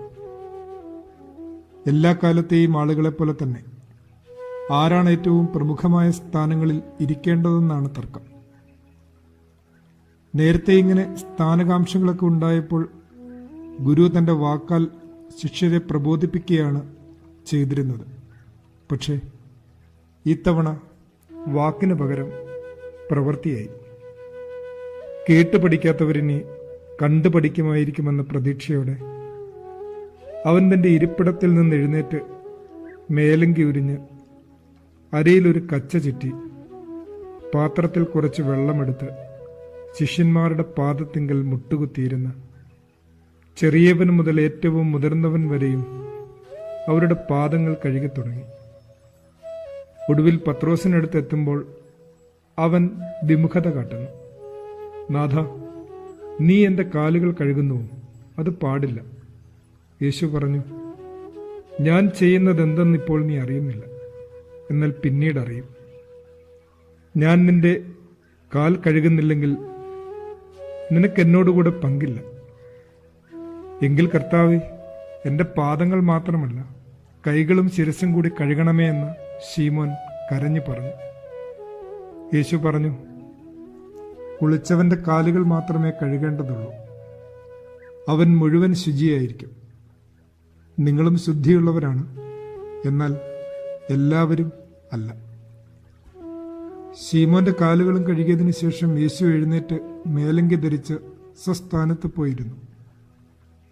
വിരുന്ന് വീണ്ടും ആരംഭിച്ചു. പക്ഷെ എല്ലാവരുടെയും ഉള്ളിൽ ഒരാന്തലുണ്ട്. മറ്റൊന്നുമല്ല, നിങ്ങളിൽ എല്ലാവരും ശുദ്ധരല്ല എന്ന ഗുരു പറഞ്ഞ വാക്കോർത്താണ് ഈ സംഭവം. പന്തിഭോജനം ആരംഭിച്ചപ്പോൾ യേശു 41 സങ്കീർത്തനത്തിൽ നിന്നൊരു വാക്യം എല്ലാവരോടുമായി പറഞ്ഞു. ഞാൻ വിശ്വസിച്ചവനും എൻ്റെ അപ്പം തിന്നവനുമായ എൻ്റെ പ്രാണസ്നേഹിതൻ പോലും എൻ്റെ നേരെ കുതികാൽ ഉയർത്തിയിരിക്കുന്നു എന്ന സങ്കീർത്തനമാണ് അവൻ ഉദ്ധരിച്ചത്. എൻ്റെ കൂടെ ഭക്ഷിക്കുന്നവരിൽ ഒരുവൻ തന്നെ എന്നെ കാണിച്ചു കൊടുക്കുമെന്ന് കേട്ടതും അവരാകെ പരിഭ്രാന്തരായി. അത് ഞാനോ എന്ന് ഓരോരുത്തരായി ചോദിച്ചു തുടങ്ങി. എന്നോടുകൂടി താലത്തിൽ കൈമുക്കുന്നവൻ എന്നാണ് ഉത്തരം. എന്നിട്ടൊടുവിൽ പറഞ്ഞു, മനുഷ്യപുത്രനെ കാണിച്ചു കൊടുക്കുന്ന മനുഷ്യന് ഹാ കഷ്ടം. അവൻ ജനിക്കാതിരുന്നെങ്കിൽ അവന് നന്നായിരുന്നു. ഇത്രയുമായപ്പോഴേക്കും യൂദ അസ്വസ്ഥനായി. അവനും ചോദിച്ചു, ഗുരു, അത് ഞാനാണോ? നീ തന്നെ. യേശു അവനോട് പറഞ്ഞു. അവസാനത്തെ അവസരമാണ് യേശു യൂദായ്ക്ക് നൽകിയത്. ഗുരു തന്നെ തിരിച്ചറിഞ്ഞു എന്നറിഞ്ഞ നിമിഷമെങ്കിലും അയാൾക്ക് പശ്ചാത്തപിക്കാമായിരുന്നു. പക്ഷെ അതുണ്ടായില്ല. വീണ്ടും യോഹന്നാൻ ചോദിക്കുന്നു, നാഥ, അതാരാണ്? ഞാൻ അപ്പക്കഷ്ണം മുക്കി ആർക്ക് കൊടുക്കുന്നുവോ അവൻ തന്നെ. തുടർന്ന് യേശു അപ്പം യൂദായ്ക്ക് നൽകി. ഇത് വാങ്ങിയ ഉടനെ സാത്താൻ അവന്റെ ഉള്ളിൽ കടന്നു. യേശു അവനോട് പറഞ്ഞു, നീ ചെയ്യുന്നത് വേഗത്തിൽ ചെയ്യുക. എന്നാൽ ഇത് എന്തിനെക്കുറിച്ചാണ് പറഞ്ഞതെന്ന് മാത്രം പന്തിരുവരിൽ ആർക്കും മനസ്സിലായില്ല. പണസഞ്ചി യൂദായുടെ പക്കലായതുകൊണ്ട് പെരുന്നാളിന് വേണ്ടത് വല്ലതും വാങ്ങുന്നതിനോ ദരിദ്രർക്ക് വല്ലതും കൊടുക്കുന്നതിനോ യേശു പറഞ്ഞതാവും എന്നവരിൽ ചിലർക്ക് തോന്നിയെന്നാണ് ഇതിനെല്ലാം ദൃക്സാക്ഷിയായി യോഹന്നാൻ എഴുതിയിട്ടുള്ളത്. യൂദാ എഴുന്നേറ്റ് പോയി. അപ്പോൾ നേരം രാത്രിയായിരുന്നു. അപ്പവീഞ്ഞുകൾ നൽകിയ ശേഷം യേശു ശിഷ്യന്മാരോട് പറഞ്ഞു, ഇതെന്റെ ഓർമ്മയ്ക്കായി ചെയ്യുവിൻ. എന്നാൽ സമാന സുവിശേഷങ്ങളിലെയും പൗലോസ് കൊരീന്ത്യർക്ക് എഴുതിയ കത്തിലെയും അപ്പവീഞ്ഞുകളുടെ വിഭജന വിവരണം യോഹന്നാന്റെ സുവിശേഷത്തിലില്ല. പകരം അവിടെ പരസ്പര സ്നേഹത്തെക്കുറിച്ചുള്ള ക്രിസ്തുവിൻ്റെ ഒരു പ്രഭാഷണമാണ് നൽകിയിരിക്കുന്നത്. നിങ്ങൾ തമ്മിൽ തമ്മിൽ സ്നേഹിക്കണമെന്ന പുതിയ കൽപ്പനയാണ് അവൻ നൽകുന്നത്. അതും ഞാൻ നിങ്ങളെ സ്നേഹിച്ചതുപോലെ. അത്രമേൽ സ്വയപരിത്യാഗം ഉൾക്കൊള്ളുന്ന സ്നേഹമുണ്ടെങ്കിൽ മാത്രമാണ് തൻ്റെ ശിഷ്യന്മാരെന്നെല്ലാവരും നിങ്ങളെ അറിയുകയുള്ളൂ എന്നും ഉറപ്പിച്ച് പറയുന്നു. എക്കാലവും ക്രിസ്തുവിനെക്കുറിച്ച് ആരും ആക്ഷേപം ഉന്നയിച്ചിട്ടില്ലല്ലോ. പക്ഷേ അവൻ്റെ അനുയായികളായ നമ്മളെക്കുറിച്ച് ഇന്നും ആളുകൾ ആക്ഷേപം പറയുന്നതിൻ്റെ കാരണം ഈ സ്നേഹം നമ്മിൽ ഇല്ലാതെ പോകുന്ന നിമിഷങ്ങളിൽ തന്നെയാണല്ലോ. മുറിവേൽപ്പിക്കുന്നവനിൽ നിന്നും മുറിക്കപ്പെട്ട് പങ്കിടുന്നവനാകാനുള്ള ക്ഷണം തന്നെയാണ് സഖാവേ ഓരോ പെസഹായും നമുക്ക് സമ്മാനിക്കുന്നത്. ദൈവത്തോടടുത്തിരിക്കുന്നവരെന്ന ദൈവവിശ്വാസികളുടെ ദുരഭിമാന തർക്കങ്ങളും വാഗ്വാദങ്ങളും ശമിക്കാൻ ഒരു കാൽകഴുകൽ മതിയെന്ന് പഠിപ്പിച്ചവൻ ഇതേ രാത്രിയിൽ പറയുന്നു, തങ്ങൾ ദൈവത്തെ സംരക്ഷിക്കുമെന്നുള്ള വിശ്വാസികളുടെ അഹന്ത ശമിക്കാൻ ഒരു കോഴിക്കൂവൽ മതിയെന്ന്. നോക്കുക, അത്താഴം കഴിഞ്ഞിരുന്നപ്പോൾ അവൻ പറഞ്ഞു, ഈ രാത്രി നിങ്ങളെല്ലാവരും ഇടറിപ്പോകും. ഇത് കേട്ട ശീമോൻ പത്രോസ് പറഞ്ഞു, എല്ലാവരും നിങ്ങൾ ഇടറിയാലും ഞാൻ ഇടറുകയില്ല. യേശു അവനോട് പറഞ്ഞു, ഇന്ന് ഈ രാത്രിയിൽ തന്നെ കോഴി 2 വട്ടം കൂകും മുമ്പേ നീ 3 വട്ടം എന്നെ തള്ളിപ്പറയും. എന്നിട്ടും ശീമോൻ സമ്മതിക്കുന്നില്ല. ഇതെല്ലാം കേട്ട ആവേശത്തിലാവും ശിഷ്യന്മാർ പറഞ്ഞു, നാഥ, കണ്ടാലും ഇവിടെ 2 വാളുകൾ ഇരിപ്പുണ്ട്. ഒരു പുഞ്ചിരിയോടെയാവും യേശു പറഞ്ഞത്, അത് മതി. കാരണം അവസാന നിമിഷം എത്തിയിട്ടും തൻ്റെ സഹനദൂരത്തിൻ്റെ ആഴമറിയാനാവാതെ തന്നോടൊപ്പം നടക്കുന്ന ശിഷ്യന്മാരോട് അപ്പോഴും അവൻ എത്ര അനുകമ്പയാണ്. പിന്നീട് അവൻ നടത്തിയ സുദീർഘമായ സ്നേഹപ്രഭാഷണവും പ്രാർത്ഥനയും യോഹന്നാനാണ് രേഖപ്പെടുത്തിയിട്ടുള്ളത്. സത്യമായും അവൻ്റെ ഓർമ്മയെ ഈ ഭൂമിയിൽ നിലനിർത്തേണ്ടത് പരസ്പര സ്നേഹത്തിൻ്റെ നിർവ്യാജ പ്രകടനത്തിലൂടെ മാത്രമാണ്. സ്നേഹശൂന്യമായ അപ്പം പങ്കിടലുകൾ അന്തസാരശൂന്യമായ ആചാരങ്ങൾ മാത്രമായി തീർന്നിരുന്നുവോ സഖാവേ? ശരിക്കും അങ്ങനെയൊരു സങ്കടമുണ്ടുള്ളിൽ. പെസഹായുടെ രാത്രി ബലിപീഠത്തിൽ അപ്പവീഞ്ഞികളുമായി തനിച്ചു നിൽക്കുമ്പോൾ ബലിപീഠത്തിന്റെ കോണുകൾ മന്ത്രിക്കുന്ന പോലെ ദൈവത്തിന്റെ പുരോഹിത, സ്നേഹം കലർത്താതെ നീ എന്തിനിങ്ങനെ അപ്പവീഞ്ഞികൾ കലർത്തുന്നു? സ്നേഹം പകരാതെ നീ എന്തിന് അപ്പവീഞ്ഞികൾ നുകരുകയും പകരുകയും ചെയ്യുന്നു? ബലിപീഠത്തിന്റെ മന്ത്രണം ബലിയായവന്റെ സ്വരം തന്നെ. മനസ്സിടറുന്നു ഗുരുവിന്റെ സ്വരം കേൾക്കുമ്പോൾ. അത് ഞാനോ കർത്താവേ എന്ന് അറിയാതെ ചോദിച്ചു പോകുന്നു. അവൻ പറയും, അതെ. സത്യമായും വലിയവൻ ആരാണെന്ന് നമ്മുടെ തർക്കങ്ങൾക്കും ദൈവസംരക്ഷകരായിട്ടുള്ള നമ്മുടെ ചമച്ചലുകൾക്കും നമ്മുടെ സ്നേഹരഹിതമായ പ്രവൃത്തികൾക്കും മാപ്പ് ചൊല്ലിക്കൊണ്ട് നമുക്ക് പ്രാർത്ഥിക്കാം. കർത്താവേ, നിന്റെ കരുണയോട് ഞാൻ സങ്കടം ബോധിപ്പിക്കുകയും നിന്റെ കൃപയോട് പ്രാർത്ഥിക്കുകയും ചെയ്യും. നിന്റെ കോപത്താൽ എന്നെ ശാസിക്കരുതേ, നിന്റെ ക്രോധത്താൽ എന്നെ ശിക്ഷിക്കരുതേ. ഞാൻ എല്ലാ മനുഷ്യരെക്കാൾ മഹാപാപിയാകുന്നു എന്ന് ഏറ്റുപറയുന്നു. സങ്കടമുള്ള ഹൃദയത്തോടും വിനയമുള്ള ആത്മാവോടും കൂടി ആ ചുങ്കക്കാരനെ പോലെ ഞാൻ നിന്റെ അടുക്കൽ നിലവിളിക്കുന്നു.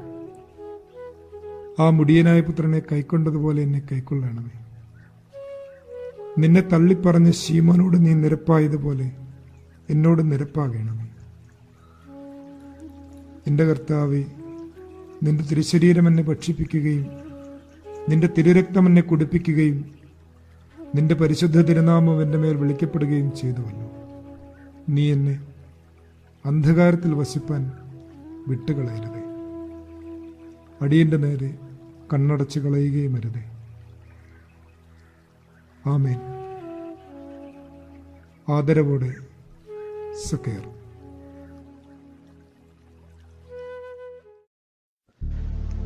നമസ്തേ. യോഹന്നാന്റെ സുവിശേഷം. അനന്തരം യേശു ശിഷ്യന്മാരോടുകൂടി കെദ്രോൻ തോടിനപ്പുറത്തേക്ക് പോയി. അവിടെ ഒരു തോട്ടമുണ്ടായിരുന്നു. അവിടുത്തെ ഒറ്റിക്കൊടുത്ത യൂദാസിനും ആ സ്ഥലം അറിയാമായിരുന്നു. കാരണം യേശു ശിഷ്യന്മാരോടുകൂടി പലപ്പോഴും അവിടെ സമ്മേളിച്ചിരുന്നു. ആ തോട്ടത്തിന്റെ വിജനതയിലേക്കാണ് യേശുവും ശിഷ്യന്മാരും കയറി ചെല്ലുന്നത്. കുറെ കൂടി ഉള്ളിലേക്ക് യേശു പോകുമ്പോൾ തൻ്റെ ശിഷ്യന്മാരോട് പറയുന്നു, ഞാൻ അവിടെ പോയി പ്രാർത്ഥിക്കുമ്പോൾ നിങ്ങൾ ഇവിടെ ഇരിക്കുക.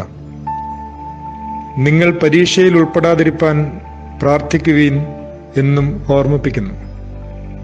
പിന്നെ തൻ്റെ വത്സല ശിഷ്യരായ പത്രോസിനെയും യാക്കോബിനെയും യോഹന്നാനെയും കൂടെ കൊണ്ടുപോകുന്നു.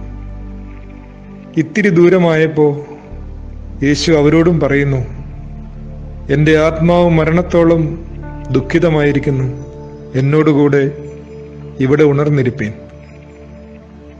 എന്നിട്ട് ഒരു കല്ലേറ് ദൂരം മാറി കമിഴ്ന്നു വീണ് പ്രാർത്ഥിച്ചു.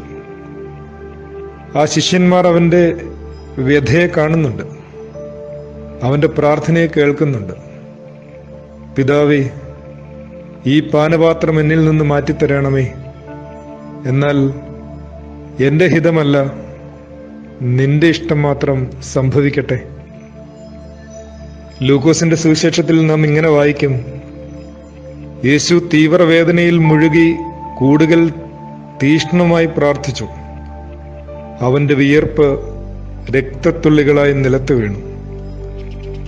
എന്നാൽ യേശു ഇങ്ങനെ പ്രാർത്ഥിക്കുമ്പോൾ താൻ ഒപ്പം കൊണ്ടുപോയ ശിഷ്യന്മാർ ക്ഷീണം കൊണ്ടാവണം ഉണർന്നും ഉറക്കം തൂങ്ങിയുമൊക്കെയാണ് അവിടെ ഇരിക്കുന്നത്.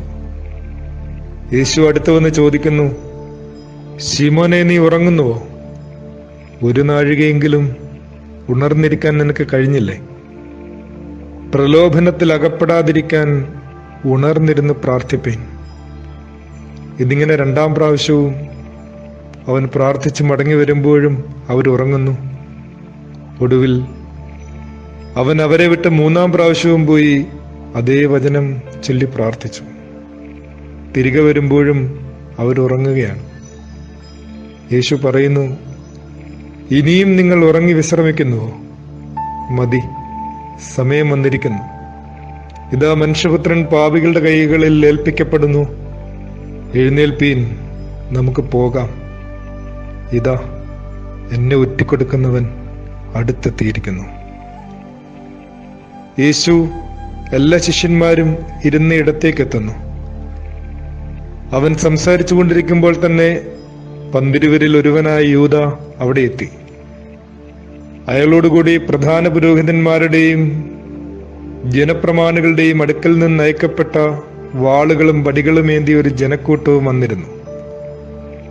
സമാന സുവിശേഷങ്ങളിൽ ഇങ്ങനെയാണെങ്കിൽ യോഹന്നാൻ ആ ജനക്കൂട്ടത്തെക്കുറിച്ച് കുറെ കൂടി കൃത്യമായൊരു വിവരണം നൽകുന്നുണ്ട്. അവരുടെ ഇടയിൽ പ്രധാനമായും ദേവാലയ കാവൽ ഭടന്മാരും റോമൻ പടയാളികളും ഉൾപ്പെട്ടിരുന്നു. യൂദ തന്റെ കച്ചവടത്തിലെ അടയാളമനുസരിച്ച് യേശുതമ്പുരാന്റെ അടുത്തേക്ക് എത്തുന്നു. അവൻ തൊട്ടടുത്തെത്തി ഒരു കൈകൊണ്ട് അവന്റെ തോളിൽ പിടിച്ചുകൊണ്ട് ഇങ്ങനെ പറഞ്ഞ് കവിളിൽ ചുംബിച്ചു, ഗുരു, വന്ദനം.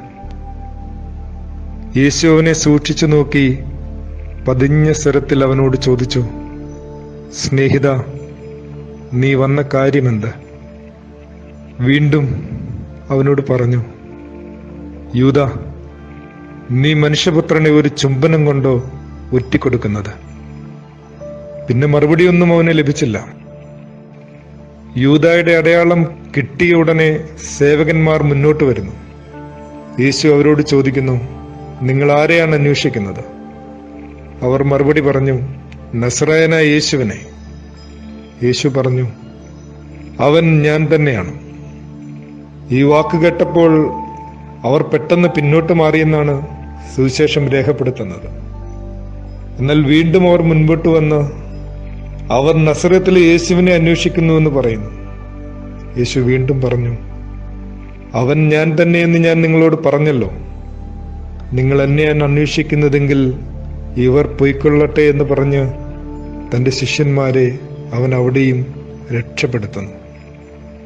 ഇതിനിടയിലാണ് ആൾക്കൂട്ടത്തിൽ നിന്ന് പത്രോസ് കയറി വന്ന് തൻ്റെ കൈവശമുണ്ടായിരുന്ന വാളൂരി പ്രധാനാചാര്യന്റെ ദാസനെ വെട്ടുന്നത്, അവന്റെ ചെവി ഛേദിക്കുന്നത്.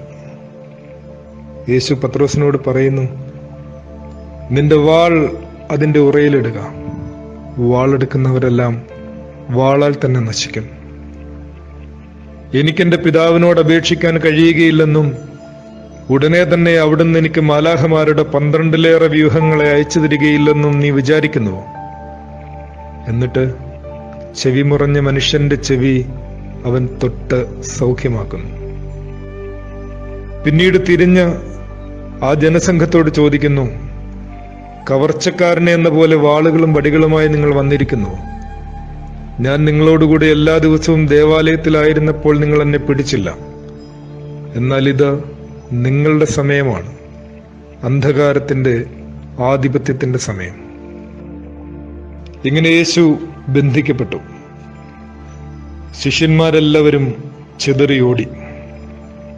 തുടർന്ന് അവനെ സന്നദ്രീം സംഘത്തിന്റെ വിചാരണയ്ക്കായി കൊണ്ടുപോവുകയാണ്. ഹന്നാന്റെ അരമനയിലേക്ക് അവൻ ആനയിക്കപ്പെട്ടു. മതദ്രോഹ വിചാരണയാണ് അവിടെ നടക്കുക. ഹന്നാൻ യേശുവിനോട് ചോദിച്ചത് അവന്റെ വാക്കുകളെക്കുറിച്ചായിരുന്നു. യേശു മറുപടി പറഞ്ഞു, ഞാൻ പരസ്യമായിട്ടാണല്ലോ സംസാരിച്ചത്.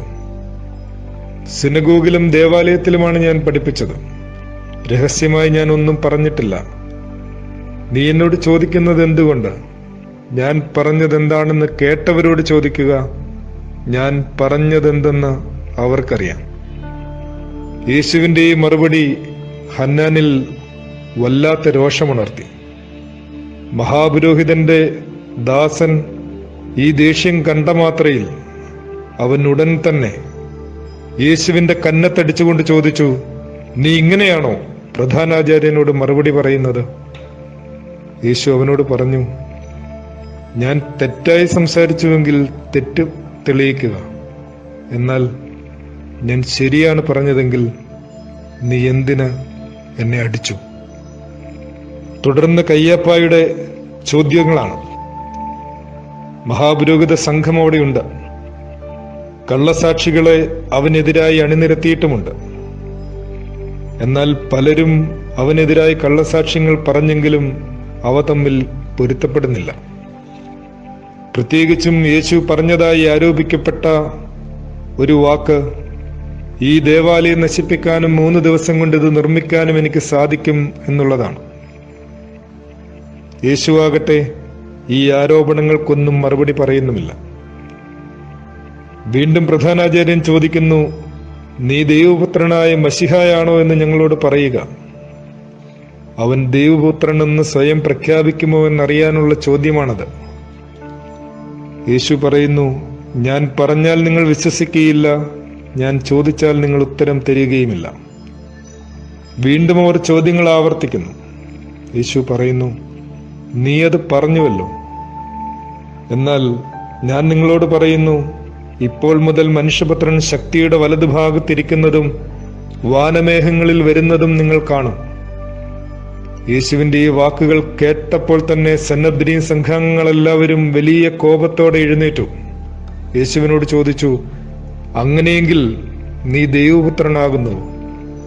യേശു പറഞ്ഞു, നിങ്ങൾ പറയുന്നുവല്ലോ ഞാനാകുന്നുവെന്ന്. ഇത് കേട്ടപ്പോൾ പ്രധാനാചാര്യൻ പറയുന്നു, ഇവൻ ദൈവദൂഷണം പറഞ്ഞിരിക്കുന്നു. ഇവൻ മരണത്തിനർഹനാണ്. അയാൾ തന്റെ കുപ്പായമൊക്കെ വലിച്ചു കീറി ഉന്മാദം കാട്ടുന്നു. ഇവിടെ മതപരമായ ഒരു കുറ്റം നിർണയിക്കപ്പെട്ടിരിക്കുന്നു.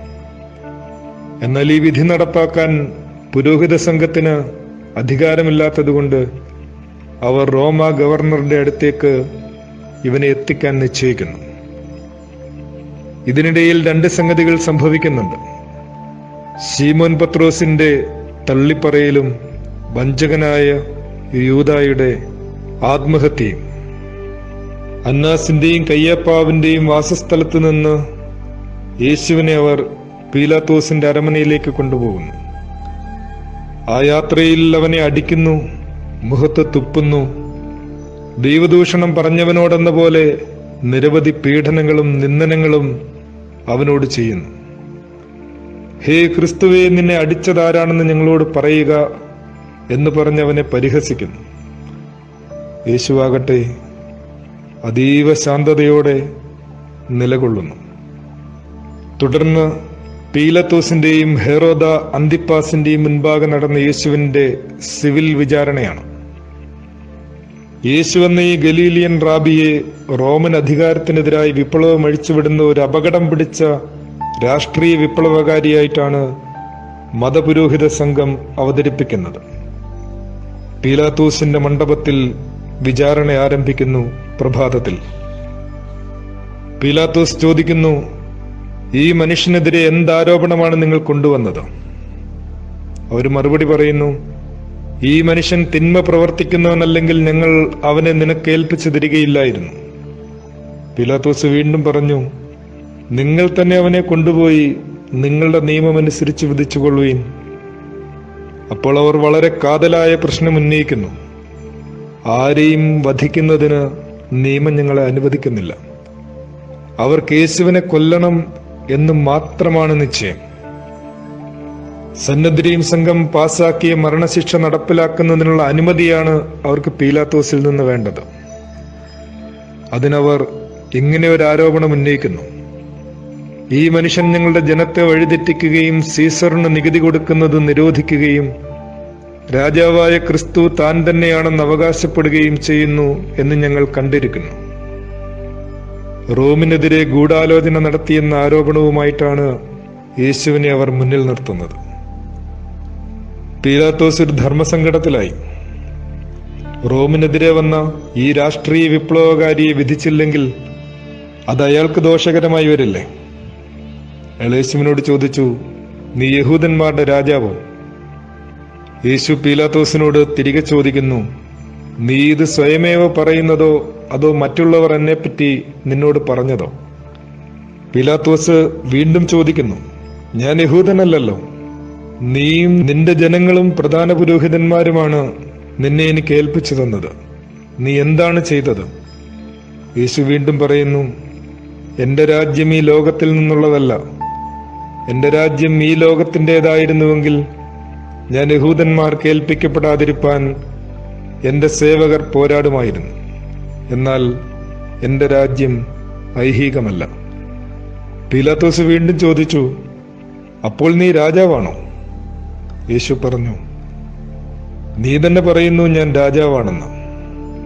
സത്യത്തിന് സാക്ഷ്യം നൽകുവാനാണ് ഈ ലോകത്തിലേക്ക് ഞാൻ വന്നത്.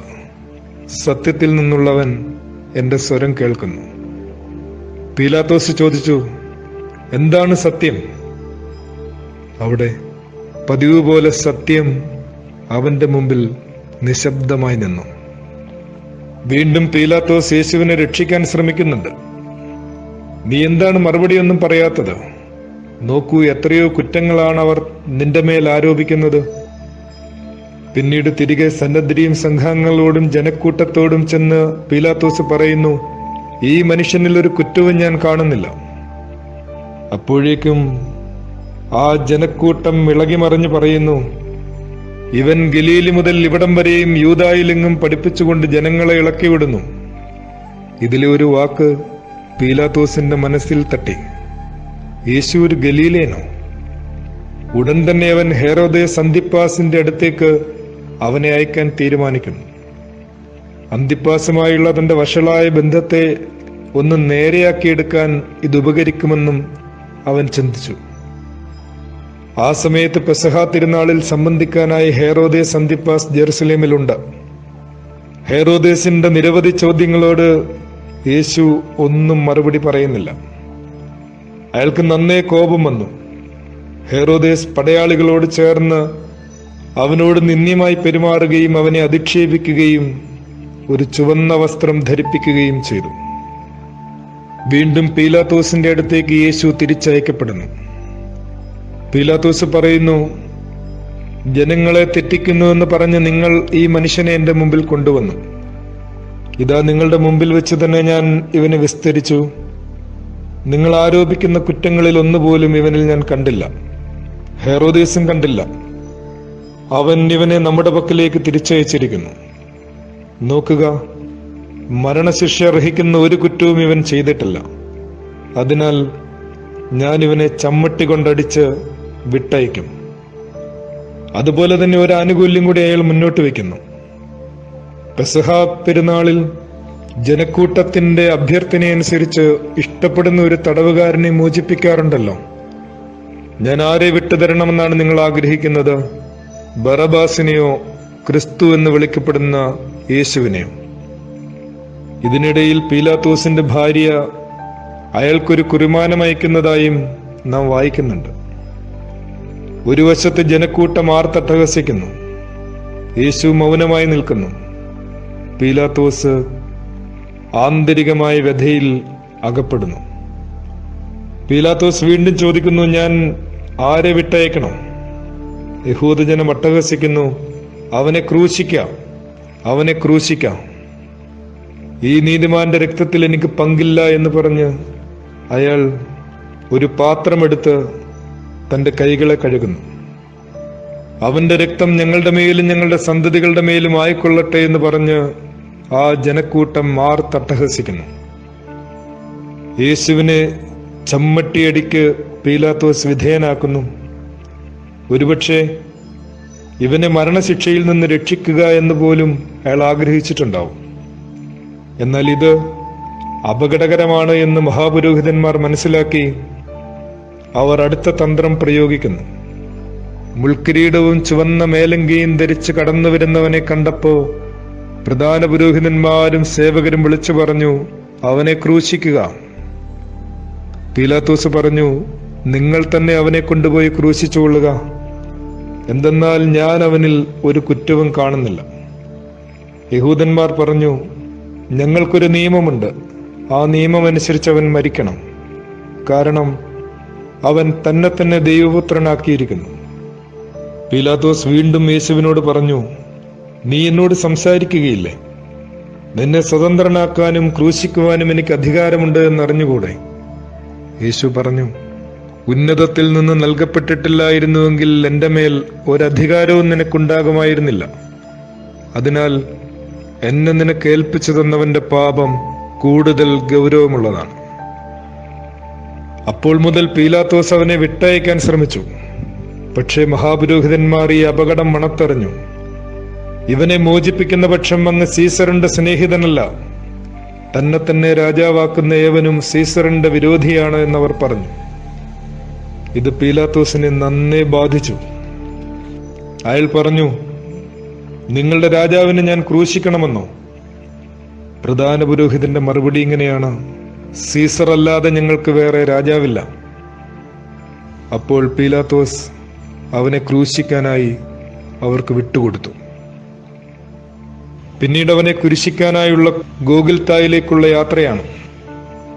കുറേനക്കാരനായ ശീമോൻ അവനെ സഹായത്തിനെത്തുന്നുണ്ട്.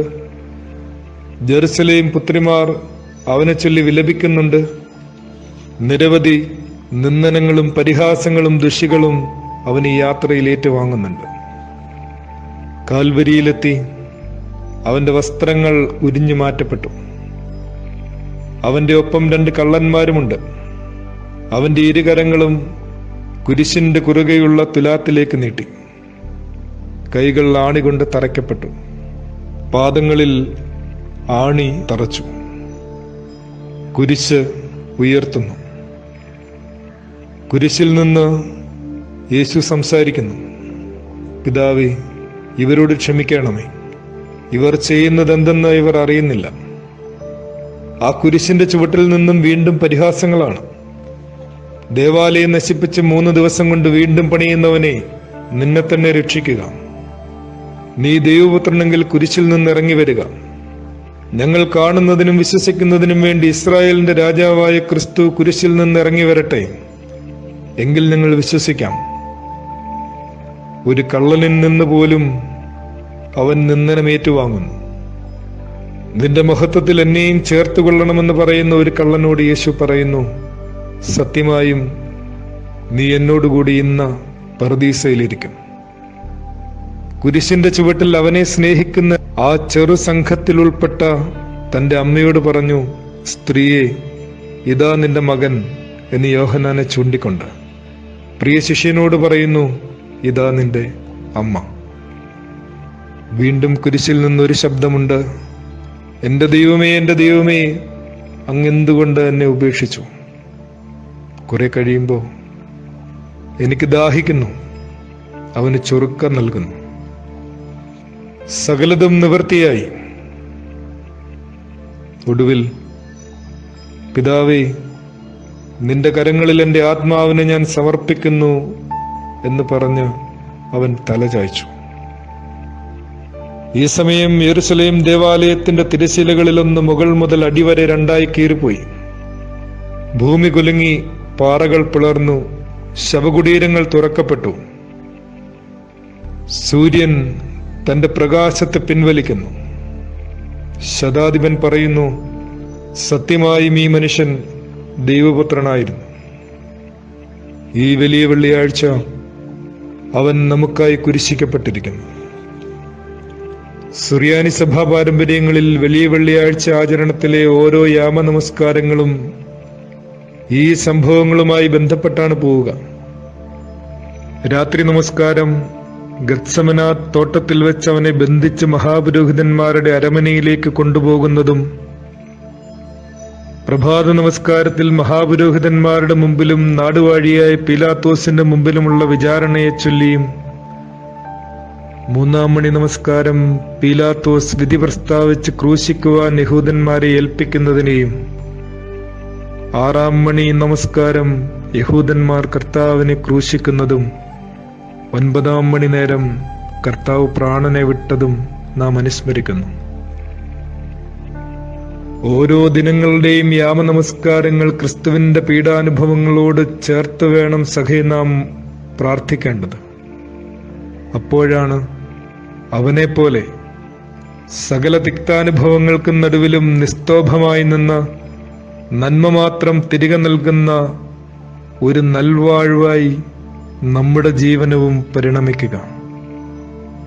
അവന്റെ കുരിശിന്റെ ചുവട്ടിൽ നിന്നുകൊണ്ട് ഇന്ന് നമുക്ക് പ്രാർത്ഥിക്കാം. ദൈവമേ, നീ പരിശുദ്ധനാകുന്നു. ബലവാനെ, നീ പരിശുദ്ധനാകുന്നു.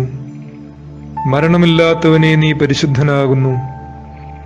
ഞങ്ങൾക്ക് വേണ്ടി കുരിശിക്കപ്പെട്ടവനെ, ഞങ്ങളോട് കരുണ ചെയ്യണമേ. ആമേൻ.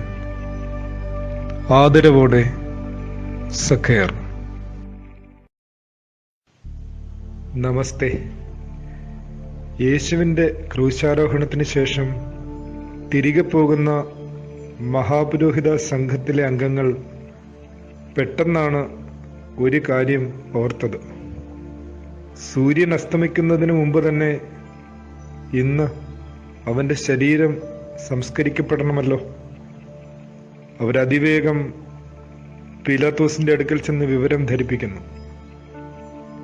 അതിനുള്ള എളുപ്പമാർഗവും അവർ പറയുന്നുണ്ട്. കുരിശിൽ തറയ്ക്കപ്പെട്ടവരുടെ കണങ്കാലുകൾ തകർത്താൽ മതിയാവും എന്ന്. പെട്ടെന്ന് മരിച്ചോളും അത്രേ. എന്നാൽ ഇവരെത്തുന്നതിന് മുൻപ് തന്നെ അരിമത്യക്കാരൻ ജോസഫിന്റെയും നിക്കോദിമോസിന്റെയും നേതൃത്വത്തിൽ യേശുവിന്റെ ശരീരം കബറടക്കുന്നതിനുള്ള അനുവാദം ഗവർണറുടെ പക്കൽ നിന്ന് വാങ്ങിയിരുന്നു. പീലാത്തോസ് ശരീരം എടുത്തുകൊള്ളാൻ അരിമത്യക്കാരൻ ജോസഫിന് അനുവാദം നൽകിയിരുന്നു. കാരണം ശതാധിപൻ യേശുവിന്റെ മരണം സ്ഥിരീകരിച്ചിരുന്നു. എന്നാൽ യേശുവിനെ ക്രൂശിച്ചവരുടെ സംഘമെത്തിയപ്പോഴും പീലാത്തോസ് പടയാളികളെ അയച്ചു കൊടുക്കുന്നുണ്ട് കുരിശിന്റെ ചുവട്ടിലേക്ക്. സുവിശേഷത്തിൽ ഇങ്ങനെയാണ്: പടയാളികൾ വന്ന് അവനോടുകൂടി ക്രൂശിക്കപ്പെട്ടിരുന്ന 2 പേരുടെയും കാലുകൾ തകർത്തു. അവർ യേശുവിനെ സമീപിച്ചപ്പോൾ അവൻ മരിച്ചു കഴിഞ്ഞുവെന്ന് കാണുകയാൽ അവന്റെ കാലുകൾ തകർത്തില്ല. എന്നാൽ അവൻ പൂർണ്ണമായും മരിച്ചോ എന്നറിയാനായിട്ട് ഒരു പടയാളി തന്റെ കുന്തം കൊണ്ട് യേശുവിന്റെ വിലാപ്പുറത്ത് കുത്തുന്നുണ്ട്. അവിടെ നിന്ന് രക്തവും ജലവും ഒഴുകിയെന്നാണ് തിരുവെഴുത്ത്. സുവിശേഷകൻ അതിനെ ഇങ്ങനെ വ്യാഖ്യാനിക്കുന്നുണ്ട്: അവിടുത്തെ അസ്ഥികളിൽ ഒന്നുപോലും തകർക്കപ്പെടുകയില്ല എന്ന തിരുവെഴുത്ത് പൂർത്തിയാകാൻ വേണ്ടിയാണ് ഇത് സംഭവിച്ചത്. മറ്റൊരു ഭാഗത്ത് പഴയ നിയമത്തിൽ ഇങ്ങനെ വായിക്കുന്നുണ്ട്: തങ്ങൾ കുത്തി മുറിവേൽപ്പിച്ചവനെ അവർ നോക്കും.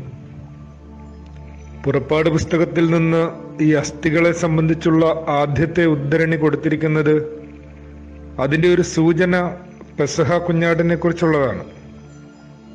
ആ കുഞ്ഞാടിന്റെ അസ്ഥികളൊന്നും ഒടിയാതെ വേണമല്ലോ യഹൂദന്മാർ അതിനെ ഭക്ഷിക്കേണ്ടത്. സുവിശേഷകനെ സംബന്ധിച്ചിടത്തോളം പെസഹ കുഞ്ഞാടിൽ മുൻകൂട്ടി സൂചിപ്പിച്ചിട്ടുള്ള രക്ഷയുടെ യഥാർത്ഥ ബലിമൃഗമാണ് യേശു എന്ന യാഥാർത്ഥ്യത്തെയാണ് അയാളിവിടെ ഉറപ്പിക്കുന്നത്.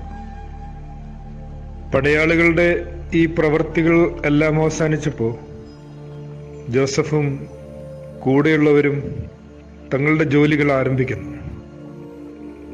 യേശുവിനെ ആദ്യം രാത്രിയിൽ ചെന്ന് കണ്ട നിക്കോദിമോസും അവിടെ എത്തി. മീറായും ചെന്നിനായകവും ചേർത്ത് ഏകദേശം 100 റാത്തൽ സുഗന്ധദ്രവ്യവും അയാൾ കൊണ്ടുവന്നിട്ടുണ്ട്.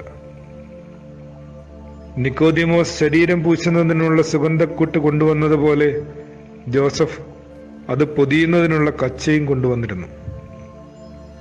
അവർ യേശുവിന്റെ ശരീരമെടുത്ത് യഹൂദന്മാരുടെ ശവസംസ്കാര രീതി അനുസരിച്ച് സുഗന്ധദ്രവ്യങ്ങളോടുകൂടി കച്ചയിൽ പൊതിഞ്ഞു. അവിടെ ഒരു തോട്ടമുണ്ടായിരുന്നു. ആ തോട്ടത്തിൽ അതുവരെ ആരെയും സംസ്കരിച്ചിട്ടില്ലാത്ത ഒരു പുതിയ കല്ലറയും ഉണ്ടായിരുന്നു. അവിടെ അവർ അവനെ അടക്കം ചെയ്തു. കല്ലറയുടെ വാതുക്കൽ ഒരു വലിയ കല്ലുരുട്ടി വെച്ചിട്ട് അവിടെ നിന്ന് പോയി. എന്നാൽ എല്ലാവരും ഉടനെ തന്നെ പോയിട്ടില്ല. മഗ്ദലന മറിയവും ചെറിയ യാക്കോബിന്റെയും യോസയുടെയും അമ്മ മറിയവും ആ കല്ലറയ്ക്ക് അഭിമുഖമായി അവിടെ ഇരുന്നു. ആ നസറായന്റെ കഥ കഴിഞ്ഞു എന്നുള്ള ആനന്ദത്തിൽ വിരുന്ന് കഴിച്ചുകൊണ്ടിരിക്കുന്ന ആ മതപ്രമാണിമാർക്ക് പെട്ടെന്ന് ഒരു സന്ദേഹം കൂടി തോന്നി. യേശു ജീവിച്ചിരുന്നപ്പോൾ തന്റെ മരണത്തിനു ശേഷം 3-ാം നാൾ താൻ ഉയർത്തെഴുന്നേൽക്കുമെന്ന് പറഞ്ഞിട്ടുണ്ടല്ലോ. ഉടൻ തന്നെ അവർ വീണ്ടും പീലാത്തോസിന്റെ അരമനയിലെത്തി അയാൾക്കൊരു ഉപദേശം കൊടുത്തു. യജമാനെ, ആ വഞ്ചകൻ ജീവിച്ചിരുന്നപ്പോൾ പറഞ്ഞ കാര്യം ഇപ്പോൾ ഞങ്ങൾ ഓർക്കുന്നു. ഞാൻ 3 ദിവസം കഴിഞ്ഞ് ഉയർത്തെഴുന്നേൽക്കും. അതിനാൽ 3-ാം നാൾ വരെ ശവകുടീരത്തിന് കാവൽ ഏർപ്പെടുത്താൻ ആജ്ഞ കൊടുക്കണം. അല്ലെങ്കിൽ അവന്റെ ശിഷ്യന്മാർ വന്ന് അവന്റെ ശരീരം മോഷ്ടിച്ചെടുക്കുകയും അവൻ മരിച്ചവരിൽ നിന്ന് ഉദ്ധാനം ചെയ്തു എന്ന് ജനങ്ങളോട് പറയുകയും ചെയ്തെന്ന് വരും. അങ്ങനെ അവസാനത്തെ വഞ്ചന ആദ്യത്തേതിനേക്കാൾ ഗുരുതരമായി തീരുകയും ചെയ്യും. പീലാത്തോസ് അവരോട് പറഞ്ഞു, നിങ്ങൾക്കൊരു കാവൽപ്പടയുണ്ടല്ലോ, പോയി നിങ്ങളുടെ കഴിവ് പോലെ കാത്തുകൊള്ളുക. മതപ്രമാണിമാർ അവിടെ എത്തി കല്ലറ അടച്ചു വെച്ചിരുന്ന കല്ലിന് അവർ തങ്ങളുടെ മുദ്ര വെച്ചു. ഇനിയുള്ളത് സഭാ പാരമ്പര്യത്തിലെ ചില ബോധ്യങ്ങളാണ്. വിശ്വാസികളെ സംബന്ധിച്ചിടത്തോളം യേശു പാതാളത്തിൽ ഉയർത്തെഴുന്നേറ്റ ദിവസമായിട്ടാണ് ഇത് വിശേഷിപ്പിക്കപ്പെടുന്നത്. ആദം മുതൽ അന്നയോളമുള്ള സകല മൃതന്മാരോടും യേശു സുവിശേഷമറിയിച്ച ദിവസമാണിത്. തന്റെ മരണത്താൽ മരണത്തെ അവൻ കൊന്ന ദിവസം, മനുഷ്യന്റെ പാപം മൂലം അവനിൽ വന്നു ചേർന്ന മരണത്തെ അവൻ തച്ചുകൊന്ന ദിവസം, അമർത്യതയുടെ സുവിശേഷം അവൻ അറിയിക്കുന്നു. ആദമിനും അവന്റെ എല്ലാ മക്കൾക്കും ജീവനും പുനരുദ്ധാനവും വാഗ്ദാനം ചെയ്ത ഈ ദിനം ശാശ്വതമായ ആനന്ദത്തിലേക്കുള്ള മനുഷ്യരാശിയുടെ പ്രവേശനോത്സവം കൂടിയാണ്. പ്രാർത്ഥിക്കാം. മശിഹ പാതാളത്തിൽ മരിച്ചവരുടെ ഇടയിൽ കിടന്നു. ദാവീദേ, നീ എഴുന്നേറ്റ് നിന്റെ കിന്നരമെടുത്തുകൊണ്ട് സ്തുതി പാടുക. കണ്ടാലും നിന്റെ പ്രവചനം നിവൃത്തിയായിരിക്കുന്നു. മശിഹ മരിച്ചവരുടെ ഇടയിലേക്ക് ഇറങ്ങിച്ചെന്ന് ആദമിനെ സന്ദർശിച്ചു. ജീവനുള്ളവൻ മരിച്ചവരുടെ ഇടയിൽ പാതാളത്തിനുള്ളിൽ കിടന്നു. നമ്മോട് കരുണ ചെയ്തു. തനിക്കും തന്റെ പിതാവിനും സ്തുതി. ആമേൻ. ആദരവോടെ സഖേർ.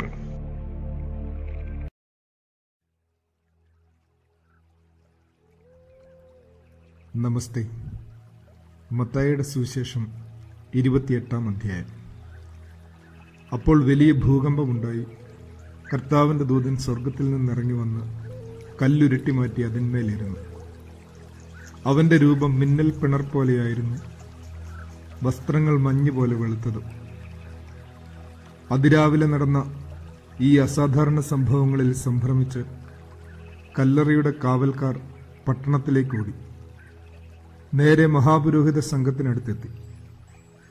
പടയാളികൾ പറഞ്ഞതിൽ അവിശ്വസനീയമായി ഒന്നും തന്നെ ജൂത മതപ്രമാണിമാർക്ക് തോന്നിയില്ല. അവരുടെ വാക്കുകൾ അതേപോലെ അവർ വിശ്വസിച്ചു. പക്ഷേ തങ്ങളുടെ മാനം രക്ഷിക്കാനായി അവരൊരു കഥ മെനഞ്ഞു.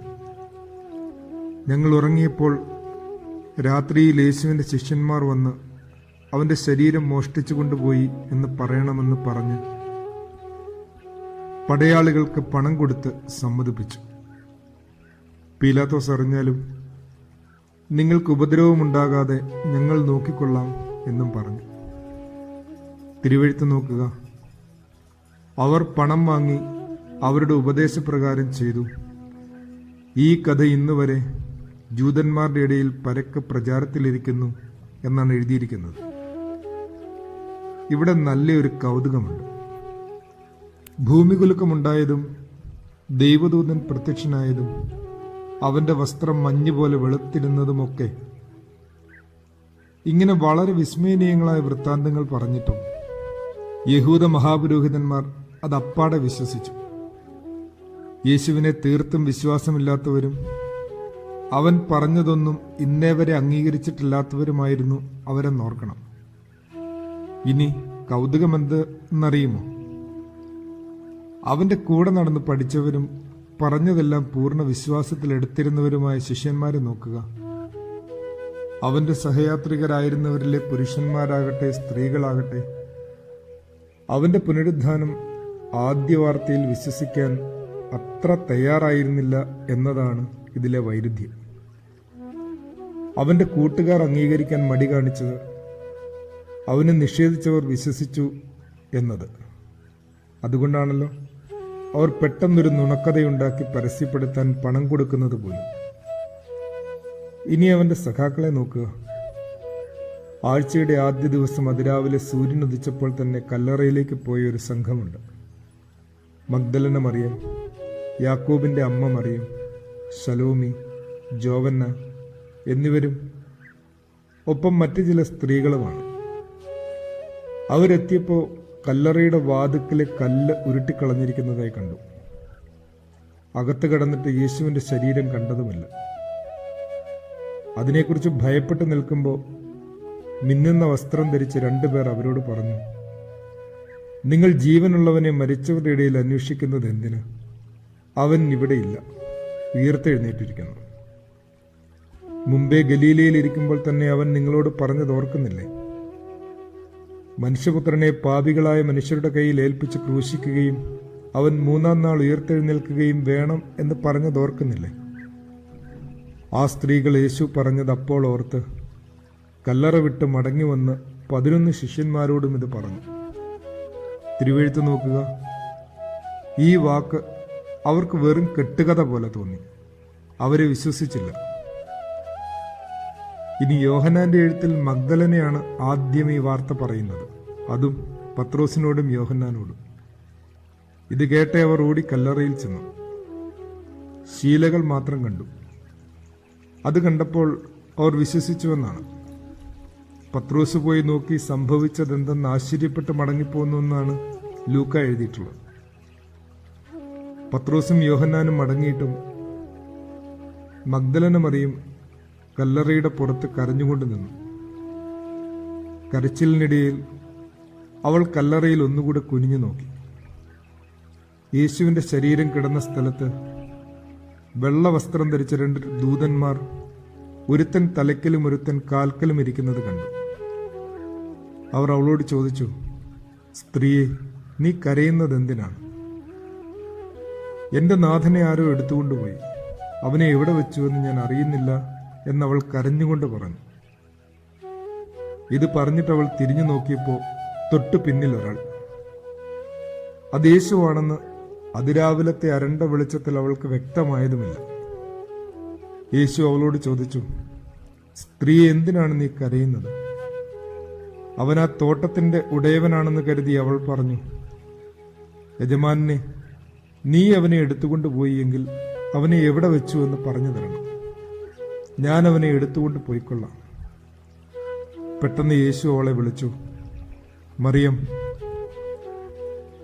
പേര് ചൊല്ലിയുള്ള നല്ല ഇടയന്റെ വിളി കേട്ട് അവൾ തിരിഞ്ഞ് ആത്മവിവശയായി പറഞ്ഞു, റബുനി. എബ്രായ ഭാഷയിൽ ഗുരു എന്നർത്ഥം. തന്റെ ശിഷ്യന്മാരോട് ഈ വിവരമറിയിക്കാൻ യേശു അവളെ പറഞ്ഞേൽപ്പിച്ചു. ഉടനെ അവൾ ഓടിച്ചെന്ന് താൻ കർത്താവിനെ കണ്ടുവെന്നും അവൻ ഇങ്ങനെ തന്നെ പറഞ്ഞേൽപ്പിച്ചുവെന്നും ശിഷ്യന്മാരോട് പറഞ്ഞു. മർക്കോസ് പറയുന്നത് നോക്കുക. അവൻ ജീവനോടിരിക്കുന്നുവെന്നും അവൾ അവനെ കണ്ടു എന്നും കേട്ടിട്ടും അവർ വിശ്വസിച്ചില്ല. ഈ അവിശ്വാസം ഇനിയും തുടരുകയാണ്. ഞായറാഴ്ച രാവിലെ തന്നെ അപ്പോസ്തലന്മാരല്ലാത്ത 2 ശിഷ്യന്മാർ തങ്ങളുടെ സ്ഥലമായ എമ്മൗസിലേക്ക് പോകുന്നതിനെക്കുറിച്ച് ലൂക്ക പറയുന്നുണ്ട്. ജെറുസലേമിൽ തലേ ദിനങ്ങളിൽ നടന്നതിനെക്കുറിച്ചൊക്കെ സംസാരിച്ചുകൊണ്ടാണ് അവർ പോകുന്നത്. യേശുവും അവരോട് ചേരുന്നു. അവനെ തിരിച്ചറിയാനാവാത്ത വിധം അവരുടെ കണ്ണ് മൂടപ്പെട്ടിരുന്നുവെന്നാണ് തിരുവെഴുത്ത്. ഒന്നും അറിയാത്ത പോലെ യേശു ചോദിച്ചു, നിങ്ങൾ എന്തിനെക്കുറിച്ചാണ് വാദിക്കുന്നത്? അവർ വാടിയ മുഖത്തോടെ നിന്നു. അവരിൽ ക്ലെയോപ്പ എന്ന പേരുള്ളവൻ ചോദിച്ചു, ഈ ദിവസങ്ങളിൽ ജെറുസലേമിൽ നടന്ന സംഭവങ്ങളൊന്നും അറിയാതിരുന്ന ഒരപരിചിതനാണോ നീ? യേശു ചോദിച്ചു, ഏത് സംഭവങ്ങൾ? അവർ വിമോചകനായ യേശുവിനെക്കുറിച്ചും അവന്റെ ക്രൂശ് മരണത്തെക്കുറിച്ചുമൊക്കെ അവനോട് പറഞ്ഞു. അത്രയുമല്ല, തങ്ങളുടെ കൂട്ടത്തിലെ ചില സ്ത്രീകൾ ഇന്ന് രാവിലെ കല്ലറയുടെ വാതുക്കൽ പോയതും ദൂതന്മാരുടെ ദർശനം കണ്ടു എന്ന് പറഞ്ഞതും അത് കേട്ട് ഞങ്ങളുടെ കൂട്ടത്തിലുള്ള ചിലർ അവിടെ പോയി നോക്കിയെന്നും അവനെ കല്ലറയിൽ കണ്ടില്ല എന്നുമൊക്കെ പറഞ്ഞു. ഇത്രയും കേട്ടതും അജ്ഞാതനായ ആ സഞ്ചാരിയുടെ ഭാവം മാറി.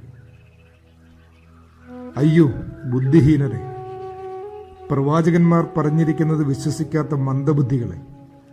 ക്രിസ്തു ഇങ്ങനെ കഷ്ടം അനുഭവിച്ചിട്ട് തന്റെ മഹത്വത്തിൽ പ്രവേശിക്കേണ്ടതല്ലേ? മോശ മുതൽ സകല പ്രവാചകന്മാരിലും തിരുവെഴുത്തുകളിൽ തന്നെപ്പറ്റി എഴുതിയിരുന്നവയെല്ലാം അവർക്ക് താൻ വ്യാഖ്യാനിച്ചു കൊടുത്തു. പറഞ്ഞു അവർ പോകുന്ന ഗ്രാമം എത്താറായി. അവൻ മുന്നോട്ട് പോകാൻ ഒരുങ്ങിയപ്പോൾ അവർ പറഞ്ഞു, നേരം വൈകിയല്ലോ, ഇന്ന് ഞങ്ങളോടൊപ്പം പാർക്കാം എന്ന് നിർബന്ധിച്ചു. അത് സമ്മതിച്ചിട്ട് അവരുമായി ഭക്ഷണത്തിനിരിക്കുമ്പോൾ അവൻ അപ്പമെടുത്ത് നുറുക്കി അവർക്ക് നൽകി. ഉടനെ അവരുടെ കണ്ണുകൾ തുറന്നു. അവർ അവനെ തിരിച്ചറിഞ്ഞു. പിന്നീട് അവനെ അവർ കണ്ടില്ല. ആ നാഴികയിൽ തന്നെ അവർ തിരിച്ച് അപ്പോസ്തലന്മാർ ഇരുന്നിടത്തെത്തി യാത്രയിൽ സംഭവിച്ചതെല്ലാം അവരോട് പറഞ്ഞു. മർക്കോസ് എഴുതുന്നു, അവരുടെ വാക്കും അവർ വിശ്വസിച്ചില്ല. പക്ഷെ അന്ന് തന്നെ ഈ ഇളക്കം അവസാനിക്കുകയാണ്. അവരിത് പറഞ്ഞുകൊണ്ടിരുന്നപ്പോൾ യേശു അവരുടെ നടുവിൽ പ്രത്യക്ഷനായി. നിങ്ങൾക്ക് സമാധാനമെന്ന് പറഞ്ഞു. അത് ഭൂതമെന്ന് കരുതി അവർ ഭയന്ന് വിറച്ചു. നിങ്ങൾ അസ്വസ്ഥരാകുന്നത് എന്ത്? നിങ്ങളുടെ മനസ്സിൽ സംശയങ്ങൾ ഉണ്ടാകുന്നതും എന്തിന്? എന്നിങ്ങനെ പറഞ്ഞു തുടങ്ങി അവൻ അവരെ വിശ്വാസത്തിൽ ഉറപ്പിക്കുന്നു. സഖാവേ, ശരിക്കും ക്രിസ്തുവിന്റെ പുനരുദ്ധാന പെരുന്നാൾ നമ്മുടെ അവിശ്വാസത്തെയും ഹൃദയകാഠിന്യത്തെയും വീണ്ടും വീണ്ടും ശാസിക്കുന്ന പെരുന്നാൾ ദിനം കൂടെയാണ്. ഇത് നമ്മുടെ അസ്വസ്ഥതകളെയും അസ്ഥിരതകളെയും ആകുലതകളെയും സകല ഭീതികളെയും സന്ദേഹങ്ങളെയും ശമിപ്പിക്കുന്ന ദിവസമാണ്. നമ്മുടെ ആധികളെയും വ്യാധികളെയും മറികടക്കുന്ന മഹോത്സവത്തിന്റെ ദിവസമാണ്. സകല ബുദ്ധിയെയും കവിയുന്ന ദൈവിക സമാധാനം ഹൃദയത്തിൽ ഏറ്റുവാങ്ങിക്കൊണ്ട് ഈ ദിവസം നമുക്ക് ഉറപ്പിച്ചു പറയാം, നമ്മുടെ കർത്താവ് ഉയർത്തെഴുന്നേറ്റു. സത്യമായും അവൻ ഉയർത്തെഴുന്നേറ്റുവെന്ന് നിങ്ങൾ വിശ്വസിച്ചേറ്റു പറയും. രക്താംബരധാരിയായ മഹാവീരന്റെ ചേലത്തുമ്പിൽ തൊട്ടൊരു ചുവപ്പൻ അഭിവാദ്യത്തോടെ തൽക്കാലം വിടവാങ്ങുന്നു. ഈ ദിവസങ്ങളത്രയും കൂട്ടുതന്ന നിന്റെ നല്ല ശ്രദ്ധയ്ക്ക് നന്ദി. പാപിയായ എനിക്ക് വേണ്ടിയും പ്രാർത്ഥിക്കണം. നിറയെ സ്നേഹത്തോടും ആദരവോടും സക്കേർ.